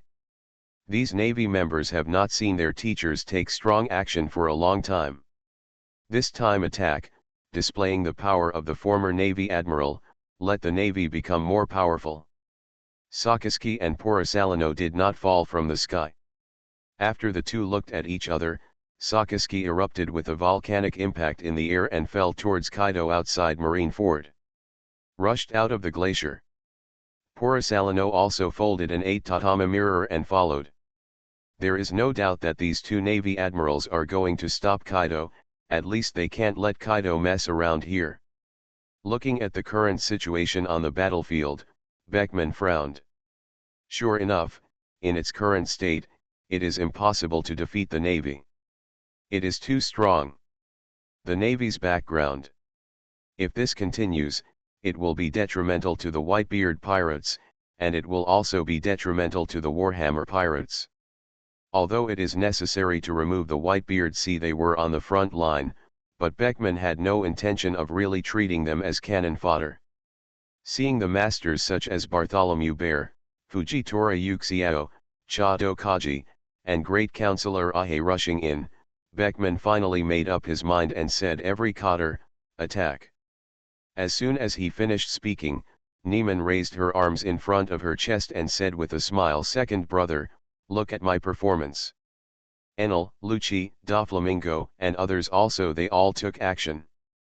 On the execution platform, Marshal Sengoku naturally noticed the scene, his eyes darkened, and he said to the phone bug, "Attention all parties, the cotters of the Warhammer pirates have begun to enter the battlefield, suppress them."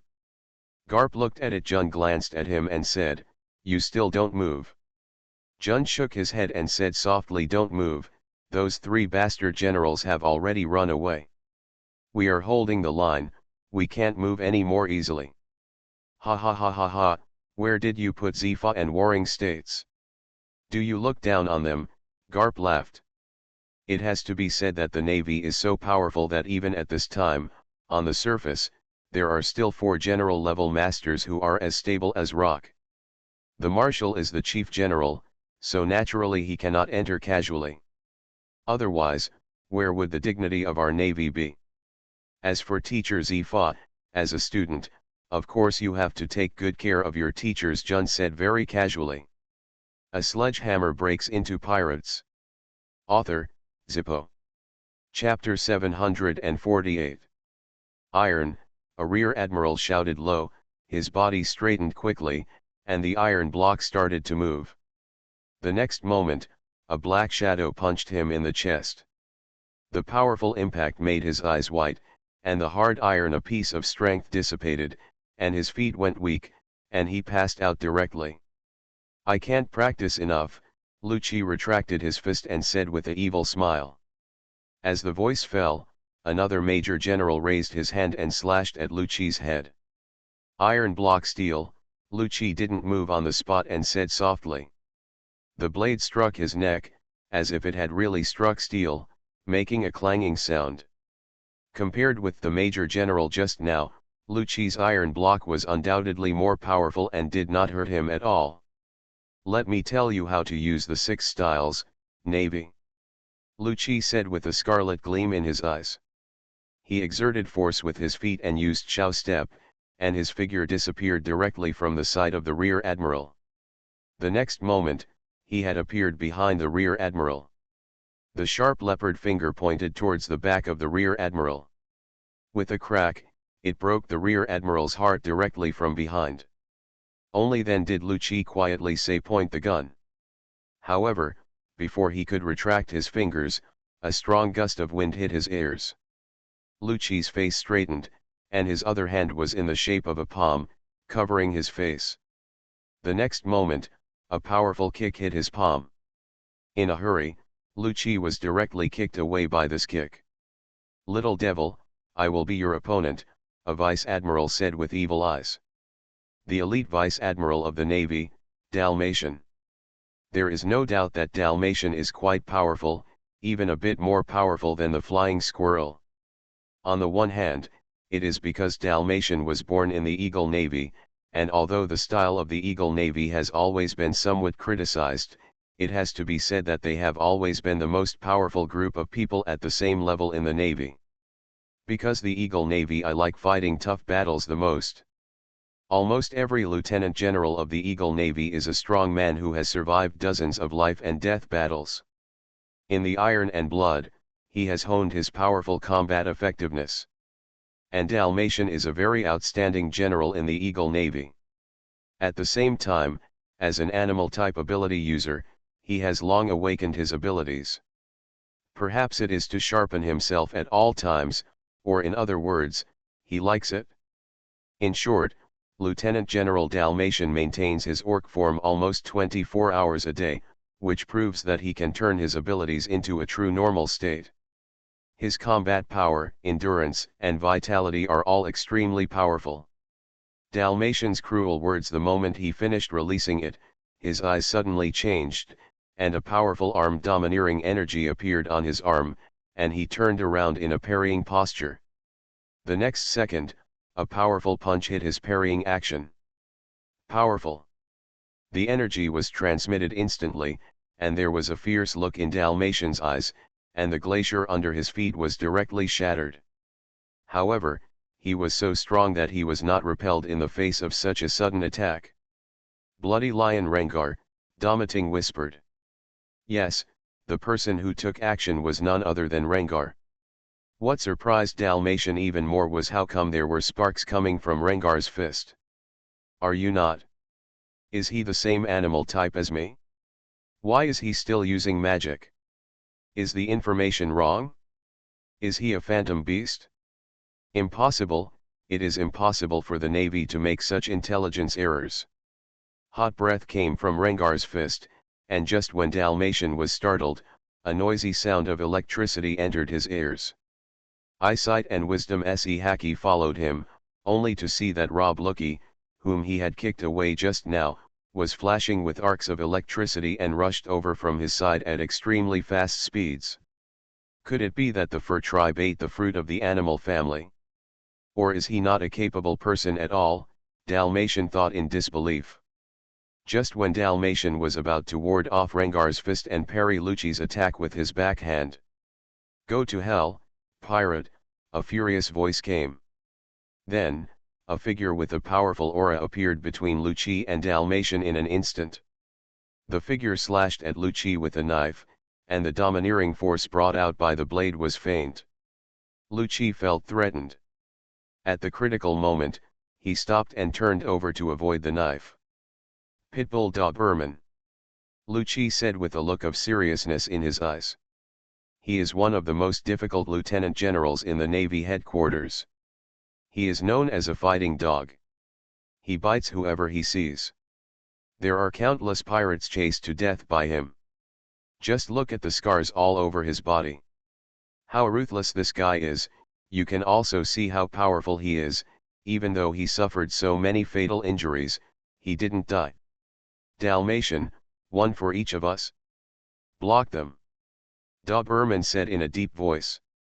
Dalmatian deflected Rengar's punch, took a step back and said, "This is not an opponent we can underestimate. Don't go crazy. Don't worry. I know it well." Doberman said quickly. "Don't take me too seriously," Rengar cursed angrily. As he finished speaking, Rengar quickly transformed into a beast, and in the blink of an eye, a lion orc appeared. Then, Rengar's aura shook, and his eyes became blood-red and filled with evil energy, as if his sanity was collapsing. There was a strong pressure rushing towards Lieutenant General Dalmatian.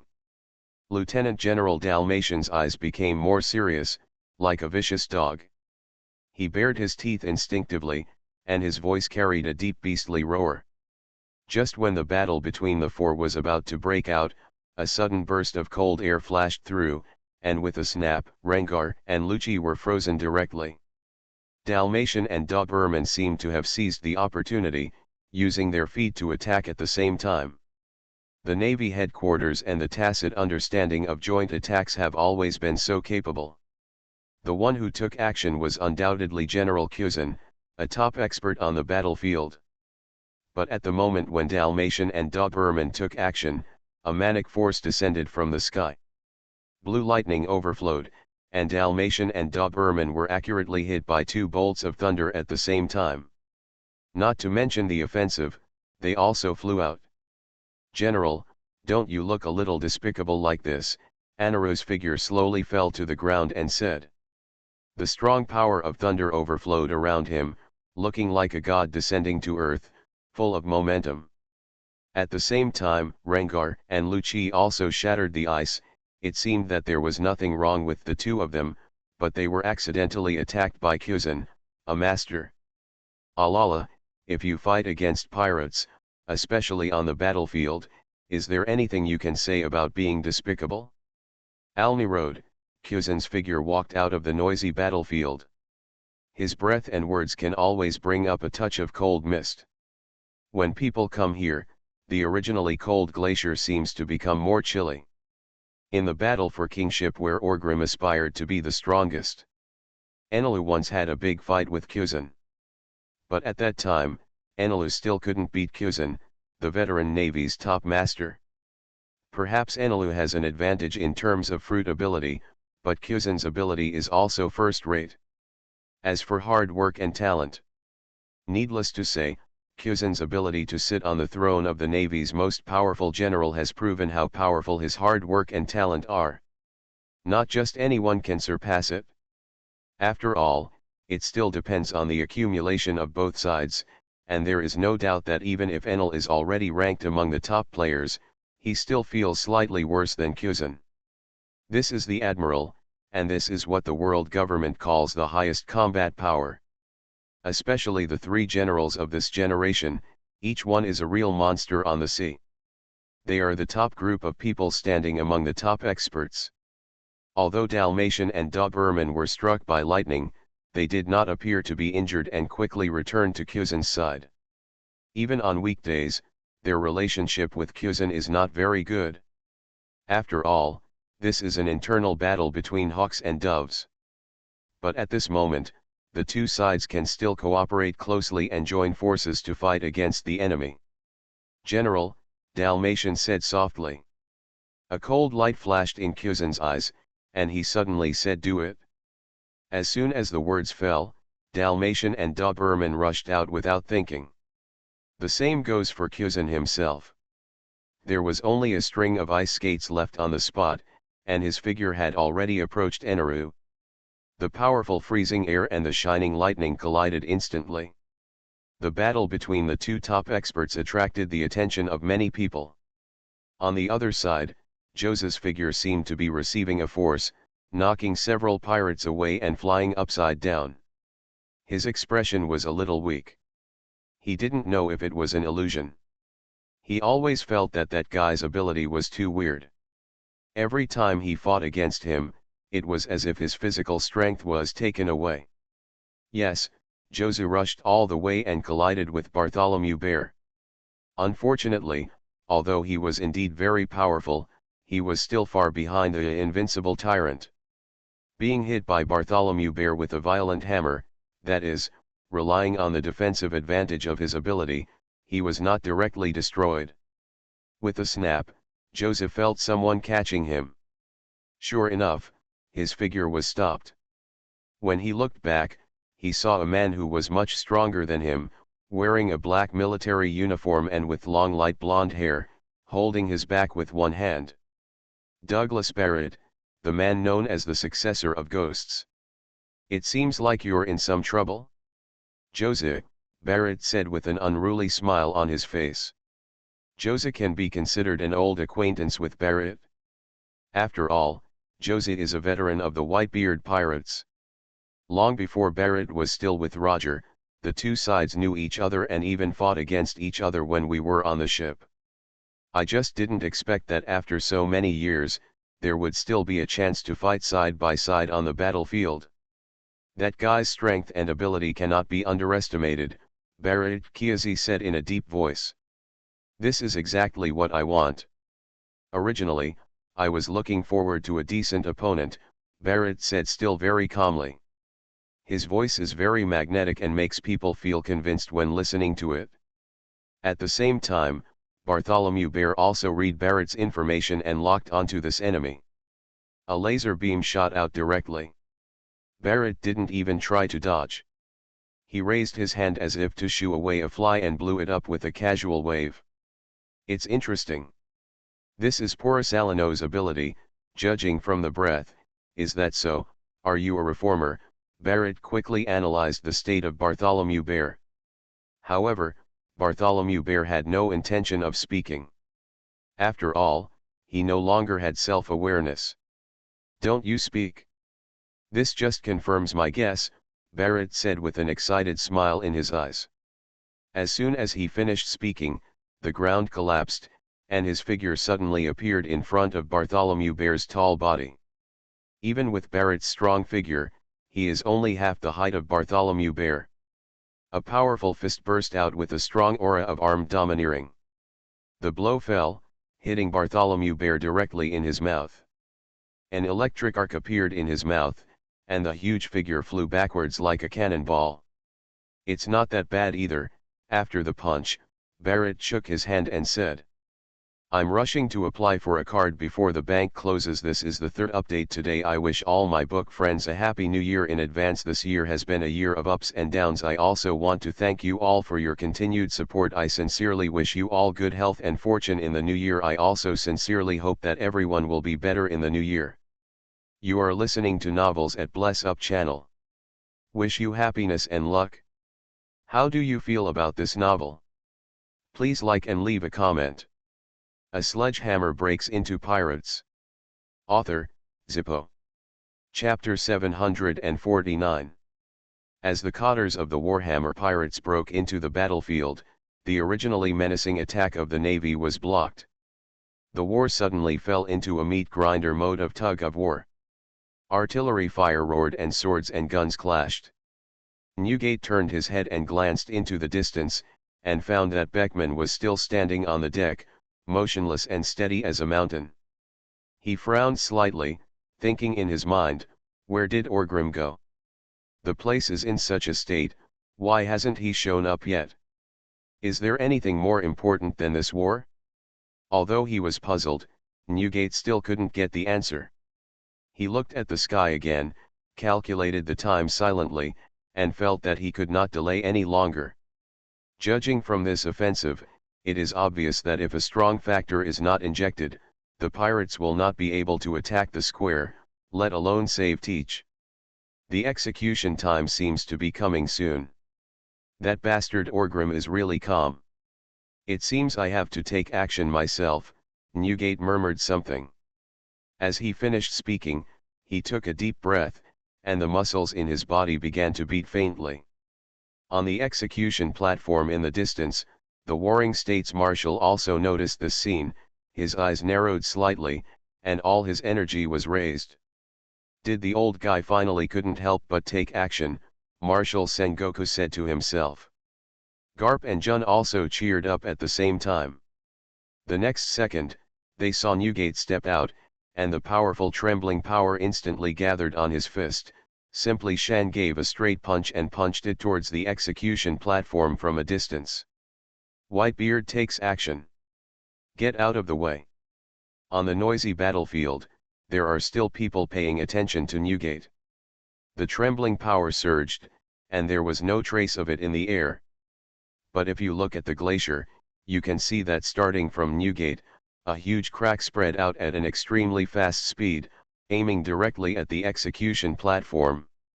Where the crack passed, people more than 10 meters around were all knocked away as if they were hit by some powerful force. Just when this invisible trembling power was about to touch the military formation on the last step in the square, Garp glanced at Jun aside, shook his head at her, stepped on his foot, and his strong figure rose into the air. As soon as a hole opened in the square in Marineford, the caps fell from the sky and punched the end of the crack in the ground. With a powerful blow, the entire ground exploded, and gravel flew everywhere. And the punch seemed to directly interrupt the spread of the cracks, and the invisible trembling power was forcibly dispersed. Pulling his fist out from the ground, Garp shook off the dust on his fist, looked at Newgate with burning eyes and said, "Don't underestimate us, Whitebeard. Cool-la-la-la-la, we haven't fought each other for decades, right?" Cap, Newgate laughed loudly. Before Garp could reply, Newgate, who had been on the Moby Dick, finally officially launched his action. With a big footstep, the tall body jumped directly from the Moby Dick. The steps falling in the void seemed to crush the air, making a soft cracking sound. Then, Newgate's figure was seen crossing the glacier battlefield from low altitude at extremely fast speed, and landed on the solid ground of Marineford. The last comes first, nothing else. Among the masters on the entire battlefield, no one has really broken out of the encirclement and boarded Marineford. However, Newgate, with just a casual movement, seemed to have crossed thousands of mountains and rivers. For a time, everyone on the battlefield there was no time to stop him, many people didn't react. The pirate general became the first to ascend. Aaron almost fainted from crying. At the same time as he landed, Newgate moved his waist and slashed down the Konjai-unki in his hand. On the blade, there is an invisible trembling force. When it cuts through the air, you can see the tiny cracks in the space. The weapon in his hand was wrapped with domineering force. Without saying a word, Garp faced Newgate's slash and punched it. The powerful trembling power seemed to be unable to affect Garp. When this punch came into contact with the invisible trembling energy, it felt like it had broken the shackles. The power on Newgate's blade was instantly defeated. However, after defeating this power, Garp's expression changed, as if he noticed something was wrong. On the contrary, Newgate, who was defeated, had a successful smile on the corner of his mouth covered by his crescent beard. Sure enough, the trembling power defeated by Garp spread and swept out behind Newgate in an instant. For an instant, the glacier several hundred meters behind him seemed to have been hit by a tornado. The thick ice layer was directly hit by a tornado. It was cut down by 1 or 2 meters, and countless ice cubes exploded out. The Navy in this area was trapped by the force erupting from the rear, causing countless casualties. This sudden situation suddenly broke the stalemate on the glacier. While the Navy was confused, the pirates became excited. The broken Zhangfeng sword slashed hard on the shoulder of a naval colonel. The powerful slash directly split the colonel apart. He was bleeding badly, and he died without even a whimper. Without any concern for the flesh and blood on the blade, Aaron pulled the peak-cutting sword out of the corpse.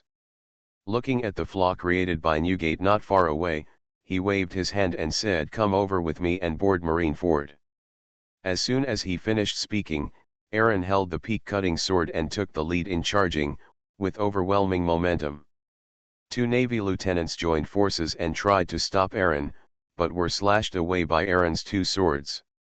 At this time, Aaron was like a madman, his eyes were scarlet, his body was covered in blood, and one could even see that there was a very deep wound on his abdomen. The blood was flowing, and one could vaguely see his internal organs. At the same time, there were about a dozen wounds, large and small, in other parts of the body. He was obviously seriously injured, but he looked really brave at this moment. Aaron's roar was not useless as he took the lead in the charge. A steady stream of pirates began to gather around him while he was attacking. From the air, it seemed to form a giant wave with Aaron as the leader. Arrow's vanguard troops seized on the flaw created by Newgate, sharply pierced the Navy's defense line on the glacier, and plunged into Marineford in one breath. The battlefield was divided left and right by this sharp arrow. Lowering his waist, the speed of his feet did not slow down, and his domineering energy wrapped around his body.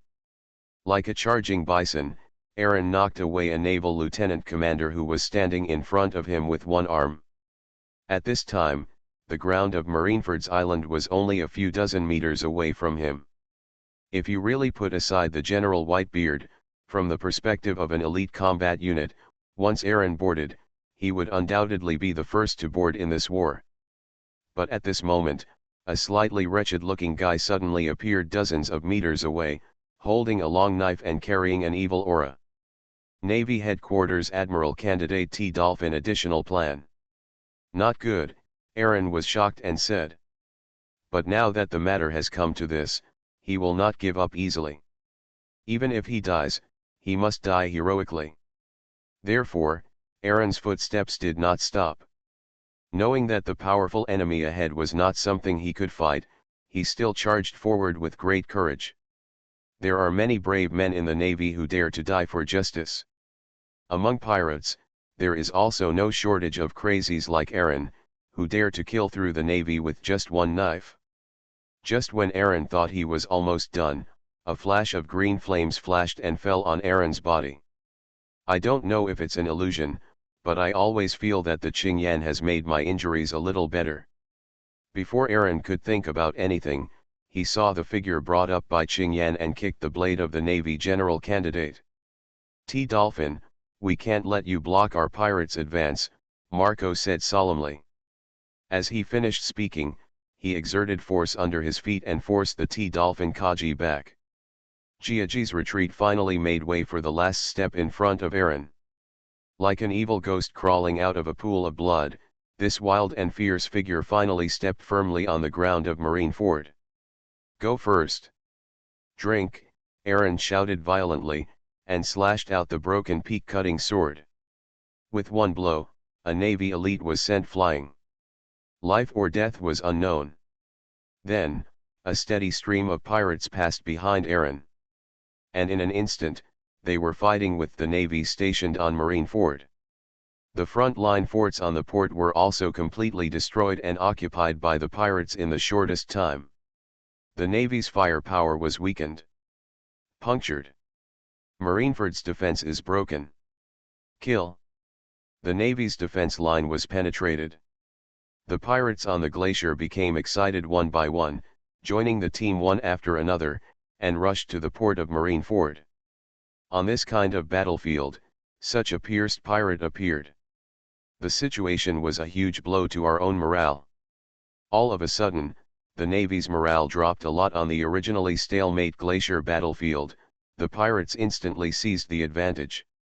Step by step, they forced the Navy to attack. Returned to Marineford. Koo-la-la-la-la, Garp, the warriors under my command are not bad. Newgate laughed and deflected Garp's punch with a punch. Garp's face was indeed not very good looking, but he still said stiffly, "That's not someone under your Whitebeard pirates, it's Ogrim's bastard subordinates are the right ones. Why are you so proud? On this battlefield, there is no difference. Whether we are the Whitebeard pirates or the Warhammer pirates, at this moment, we only have the word pirate," Newgate said boldly. The aftermath of the trembling power, mixed with Garp's power, continued to spread out from the two of them. No one could stand within a few dozen meters of the fighting range. "Don't be too proud, Whitebeard, the Navy is not so easy to be defeated by you. Marineford is the real beginning." Garp punched hard, forcing Newgate to take 2 steps back. Then, Garp ripped off the cloak of justice on his shoulders and threw it away. On the ground. He reached out and pulled open the collar of his suit and shirt. When the buttons fell off, some strong muscles were exposed. The Navy Headquarters, Vice Admiral, Hero Garp, will go all out. A sledgehammer breaks into pirates. Author, Zippo. Chapter 750. In a hidden room in the Fortress of Justice in Marineford. At this time, there were 2 people sitting in the room. As the battle between Garp and Newgate raged, the entire Marineford island was eroded by the unparalleled trembling power. From time to time, an earthquake occurs. Fortunately, the buildings here have a high earthquake resistance rating. In this room, dust occasionally falls from the ceiling, and some tea spills from the teacup on the table. Projection equipment is hung on the wall. From here, you can directly see the current situation outside Marineford. The whole room was very quiet, and it could be seen that neither of the 2 figures had any intention of talking. Only the sound of fighting on the battlefield came from the projection. After a long time, one of the figures spoke up and said, "That fish man, he looks pretty good, doesn't he? Well, I admire him quite a lot. When we fought with Charlotte Lingling on Butter Island, he was my subordinate. After so many years, he is still working so hard. If he can go back alive in the future, he will be promoted to a noble rank," another figure said softly. "Be promoted to a higher position, you pirates don't have that argument," the figure next to him spoke after being silent for a while. But after that, no one answered. The atmosphere in the room became quiet again. After a while, the guy called the pirate, reached out to pick up the half cup of tea that had been spilled on the table, and took 2 sips. Through the reflection in the teacup, it can be seen that this guy is the Kissinger who the Warring States and Whitebeard have longed for and did not appear on the battlefield. Ross Orgrim. That's right, the mastermind behind the war and the person the Navy mainly wants to deal with is actually sitting in the Fortress of Justice in Marineford, drinking tea leisurely. I said, "Don't you have anything to explain to me?" Orgrim suddenly said. The person opposite was none other than the Bald King, one of the 5 old stars. After listening to Orgrim's words, he looked a little embarrassed and pretended to be nonchalant and said, "Explain, what? Brother, I came here not to hide with you in this small hidden room, turn on a projector, and secretly sit here to drink tea and watch the game, right?" Orgrim asked helplessly. Where is Lord I'm as promised? I'm here to start a war. Time is very tight. Where are the people? Why don't you come all the way and spend so much effort to kill me? Did you secretly enter Marineford, the fortress of justice, just to have tea with me? Orgrim has been here for a while. Before the war started, and before Newgate came on stage, he was already in Marineford. He was in trouble. But until now, he has not seen the Lord I'm who arranged to meet here. If the Bald King, one of the 5 old stars, wasn't really here, Orgrim would have thought he was being fooled. Touching his nose, the Bald King said with some guilt, young people are just impatient.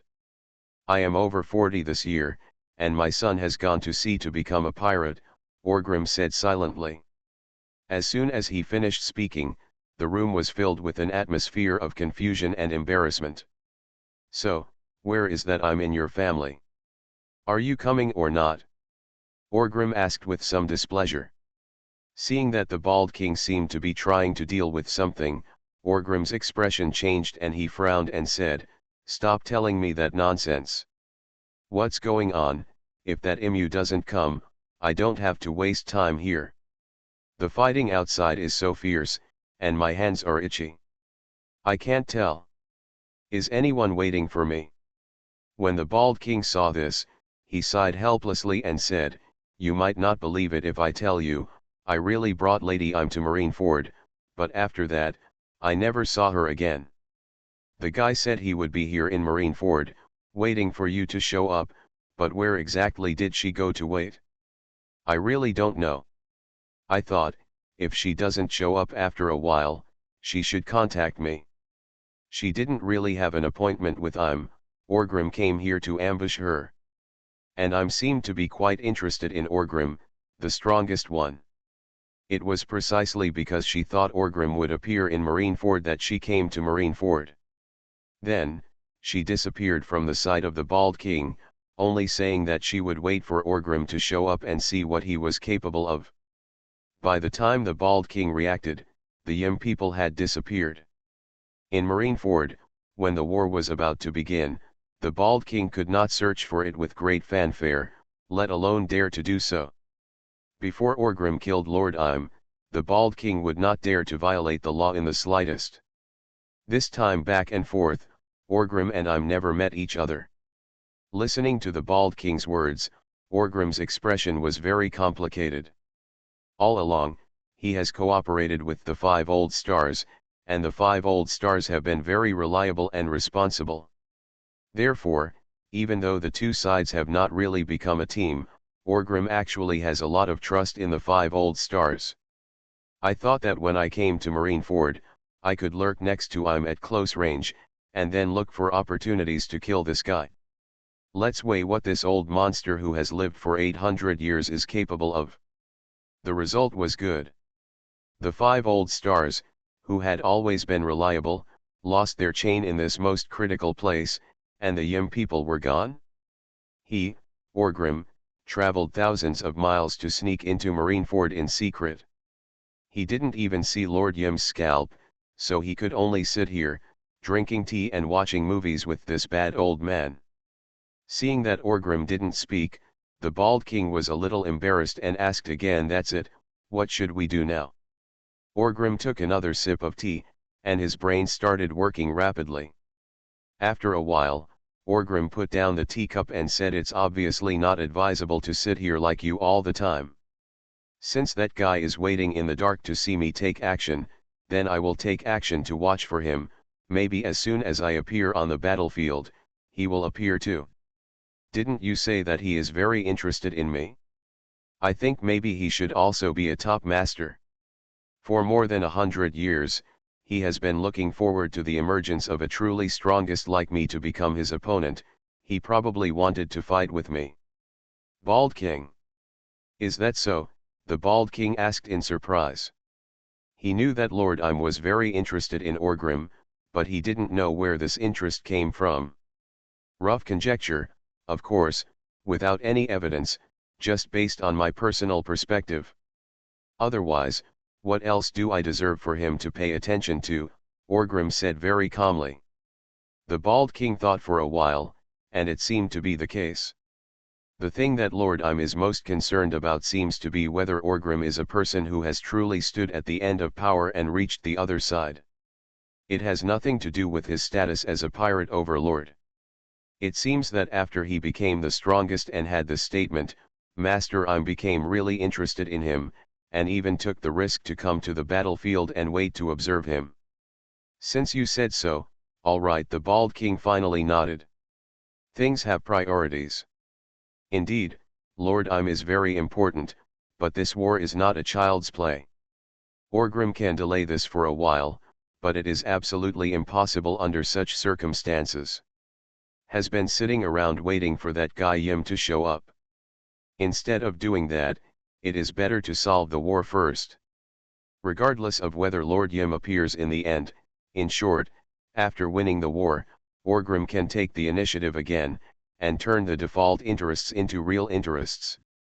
Even if Im really does not show up by then, he will not lose. Even if the cooperation with Wulaoxing ends, he will not lose either. If we can continue to cooperate, you can also wait for the next opportunity and deal with Im. In short, you can't really dismiss this war just because of one Im. Well, then you just wait here, waiting for me to defeat the navy. Orgrim smiled evilly.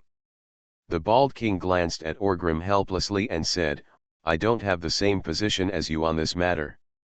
No, it was indeed inconsistent before, but now, it is consistent. Orgrim patted the bald king on the shoulder and said with a smile. Then, he stood up, glanced at the projection, and without saying anything else, walked to the wall beside him and destroyed the destruction that was leaning silently on it. Hammer, picked it up. The bald king seemed to suddenly realize at this moment, yes, it seems that at this moment, Orgrim has won the war, and they can move on to the next step. Because I'm thinking of this, the bald king got a headache. You're all right, why are you playing hide and seek? Drink more tea. You haven't really seen me take action with all my strength. Take a closer look. It's very rare. Orgrim walked past the bald king with his warhammer in hand and gave an instruction with a smile. You really should take a good look. What is the strongest? The bald king nodded. Then, Orgrim took a deep breath and opened the door. Just as he was about to go out, a figure that was slightly petite compared to him seemed to have just walked out. Turning the corner, as if preparing to enter the door, he bumped into his chest. The two of them took a step back at the same time. Orgrim frowned, looking at this figure with a murderous look in his eyes. At this time, he had already put on a disguise and was seen hanging out with Wulaoxing, in a place like Marineford. Killing and silencing is of course the first choice. The other party also looked at Orgrim with a somewhat surprised look, as if he was a little surprised. Are you Hosgarot Orgrim? Known as the King of the Night? The strongest person in the world who stood at the end of his power and reached the other side, the figure asked with a glint in his eyes. Orgrim looked at this guy strangely. She was a girl. She looked like she was in her 20s. She was pretty. It's just that he is very strange. The people he met in Marineford should all be people from the justice camp. Why does this girl sound so happy in her tone? Could it be that I met my crush? He didn't realize that at this time in the room, the bald king's head was already sweating. He was extremely nervous. Because he recognized that the figure blocking Orgrim was the one who had been missing for a while, Lord Im. Although I suspect that this guy might be my crush. But Orgrim is really a ruthless person. No matter what the identity of this girl is, she cannot be allowed to leave alive after seeing this scene. The doom hammer in his hand brought with it a burning breath, and Orgrim said in a deep voice, yes, I am Orgrim, but it's a pity that you saw me when you shouldn't have seen me. As he spoke, Orgrim raised the warhammer in his hand, and before the girl could speak again, he slammed the hammer on her head.